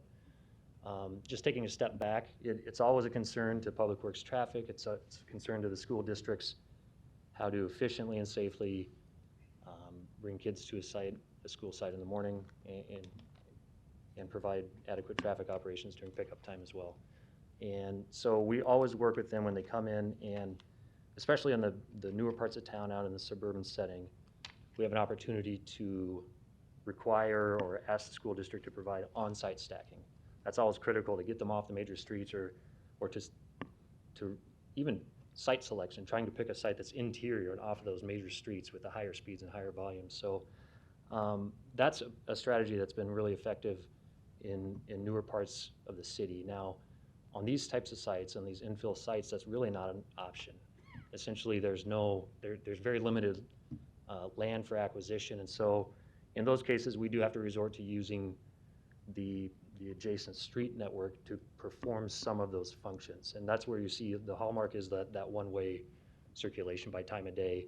That's not ideal, and if we were starting from scratch, maybe we'd set things up differently, but we have to make do with what we have as far as adjacent infrastructure and the ability to handle the traffic. So in this case, getting back to this site, that was a concern for us. They have placed the front door essentially, we usually measure from there back to some reference point.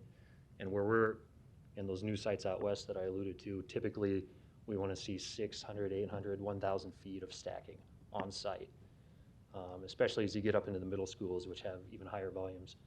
In this case, just to point out, if you measure from the intersection of 10th and Worthington around the block to the front door, that's about 1,000 feet. So between the one-way operations, which will enable them to have a curb lane of parking, which currently doesn't exist on Worthington, plus an additional lane of moving traffic, that's essentially mimicking kind of that requirement that we have on new sites in greenfield development settings. Do you see any other way that traffic flow could be improved to make it any better, or do you think that what we're looking at here is as good as it can get? I think they've optimized the site.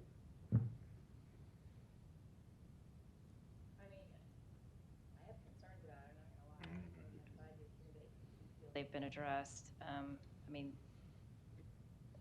I've been involved with some building of some elementary schools, and it was off-street parking or off-street queuing was required. So I don't know. And even with the off-street queuing, it still backs up on major streets. So it concerns me. I'm glad to hear that you think it's been addressed? Yeah, I'm not standing up here and telling you this is gonna work, that, you know, it's gonna be wide open, or it's gonna be, there's definitely gonna be traffic on the site, and it's gonna be a change from what's out there now, but what the stance of the department is essentially based on this site and based on the infrastructure available, that they've maximized and optimized to the extent possible in a way that we're now comfortable with. So when Bluestone gets their development up and going, will they be able to use Worthington Street? I believe that northern part of their project has an access to Worthington by way of an alley, if I'm remembering correctly. But 2 times a day during drop-off and pickup, that Worthington Street's gonna be, They would have to go eastbound, yeah. But they also have access to 8th Street, so they'd be able to go up to William and Right. access the traffic signal at 10th and William. well, I share Chris's concerns too. I think this is a really small site for 600 student elementary school, and with no parking to speak of at all. I just don't think it works well. I just don't. For a lot of reasons. First of all, you know, I'm always concerned about safety of kids, and I just worry about that with all the traffic that might be going through those streets, so I'm not comfortable with it. And I'm concerned about events. You'd have, Yeah. I mean, you're gonna have a lot of people walking through the neighborhood for events. 63 spots is gonna fill up fast. Okay. Any additional questions for Ryan? Thank you, Ryan. Does anyone from the applicant's team want to come forward and address anything that was stated by the opponents? Or if you feel I always like to give everybody an opportunity to. Okay. For a Thank you rebuttal. very much for that opportunity, Yes. sir. Name and address again. Okay, Darwin Rohde, Facilities Director, Omaha Public Schools, 4041 North 72nd Street. I want to address just a couple comments. Number one, there was a comment about community meetings. They were held July 8th, September 5th, November 21st, all of 2019, where the community was invited and actively participated. There was also a buildings exterior meeting on January 14th, and a subsequent private meeting between a couple of concerned citizens that met at OPS over a number of issues on January 27th.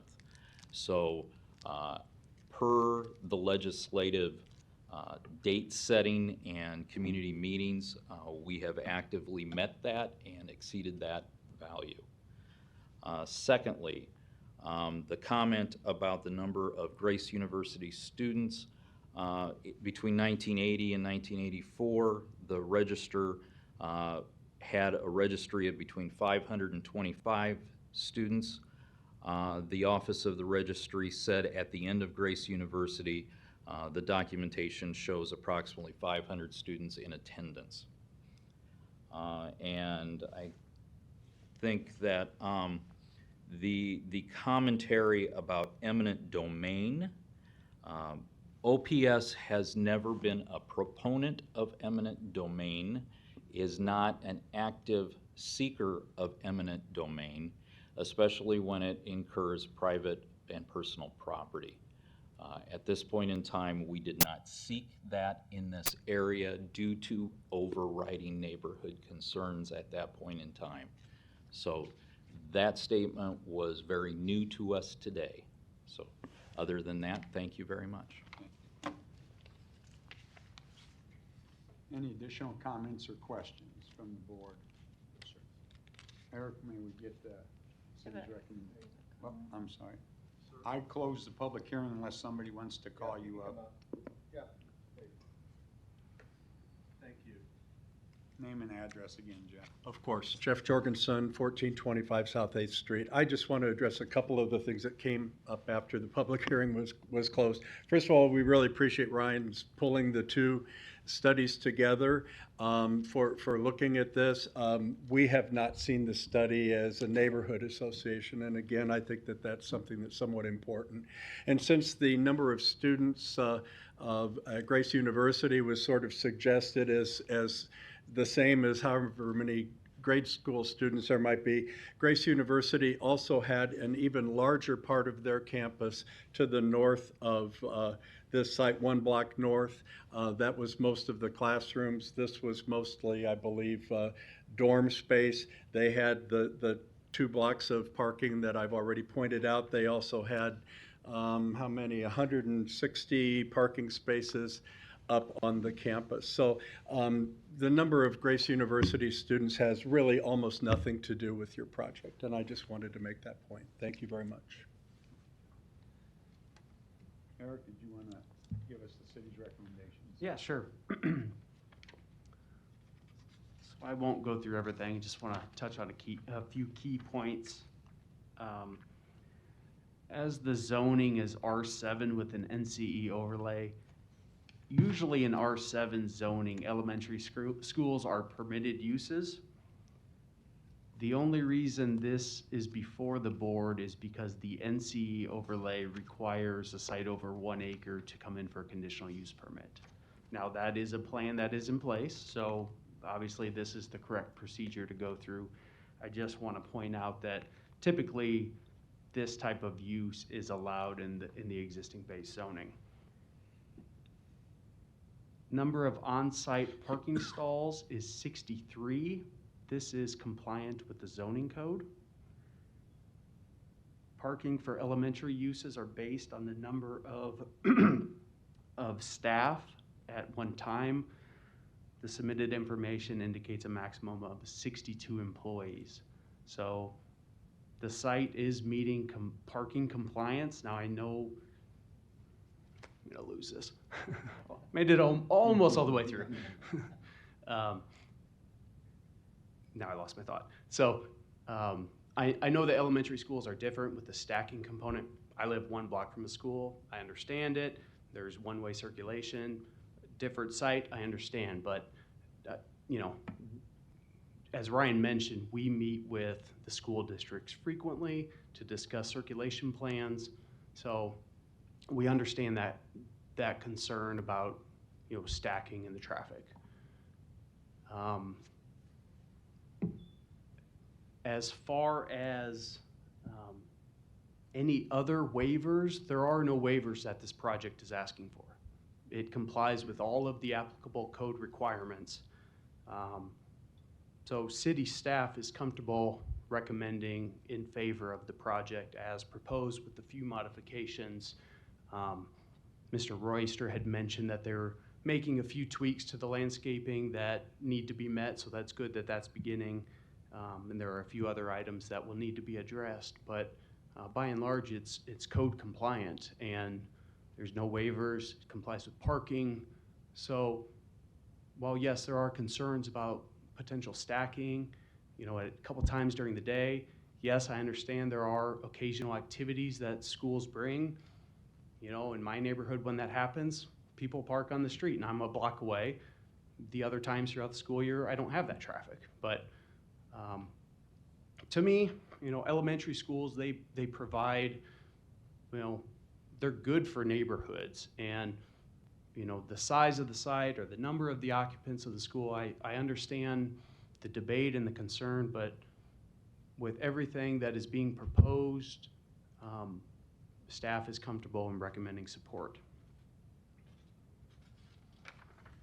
I don't think there's much else that I have unless you have any specific questions. They will have to replat the lot. The site is made up of several lots, and I believe they'd like to consolidate into 1 lot with an administrative replat.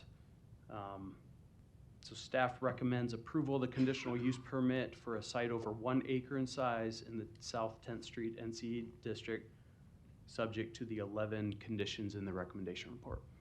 And to discuss a little bit further on the other development, we have had several meetings with them. We have had joint meetings with OPS and that developer. And so it's this tricky dynamic of we're trying to talk about what else is potentially coming. And I know we have to factor that in, but this is the request before us today. And I'm not saying that that project should be ignored, but this is the application that we're reviewing today.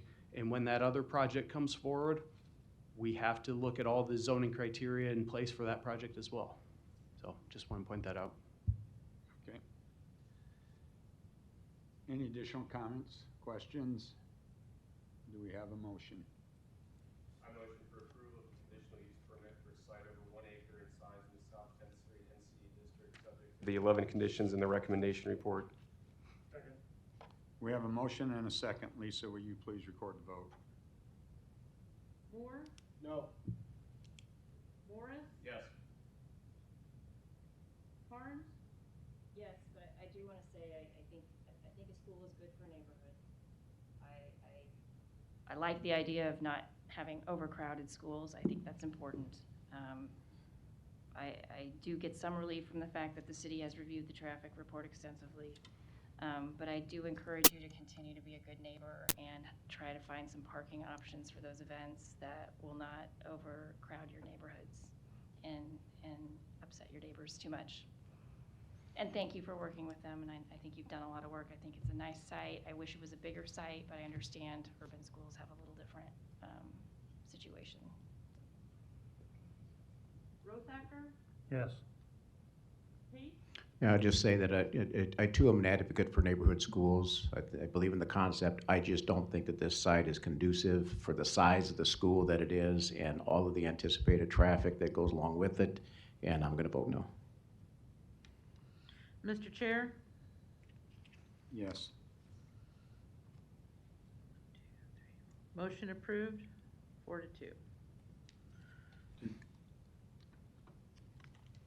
Lisa, what were the 4 yes votes? I missed them. I was writing that down. Who gave yes Well, votes? that would be Mr. Morris, Mr. Dave? Rosacker. Okay, all right, got it. All right, I thought I missed a vote, so, all right. Thank you, Lisa. Do we have that ends the meeting. Do we have a motion on the pre-meetings minutes from the April Planning Board?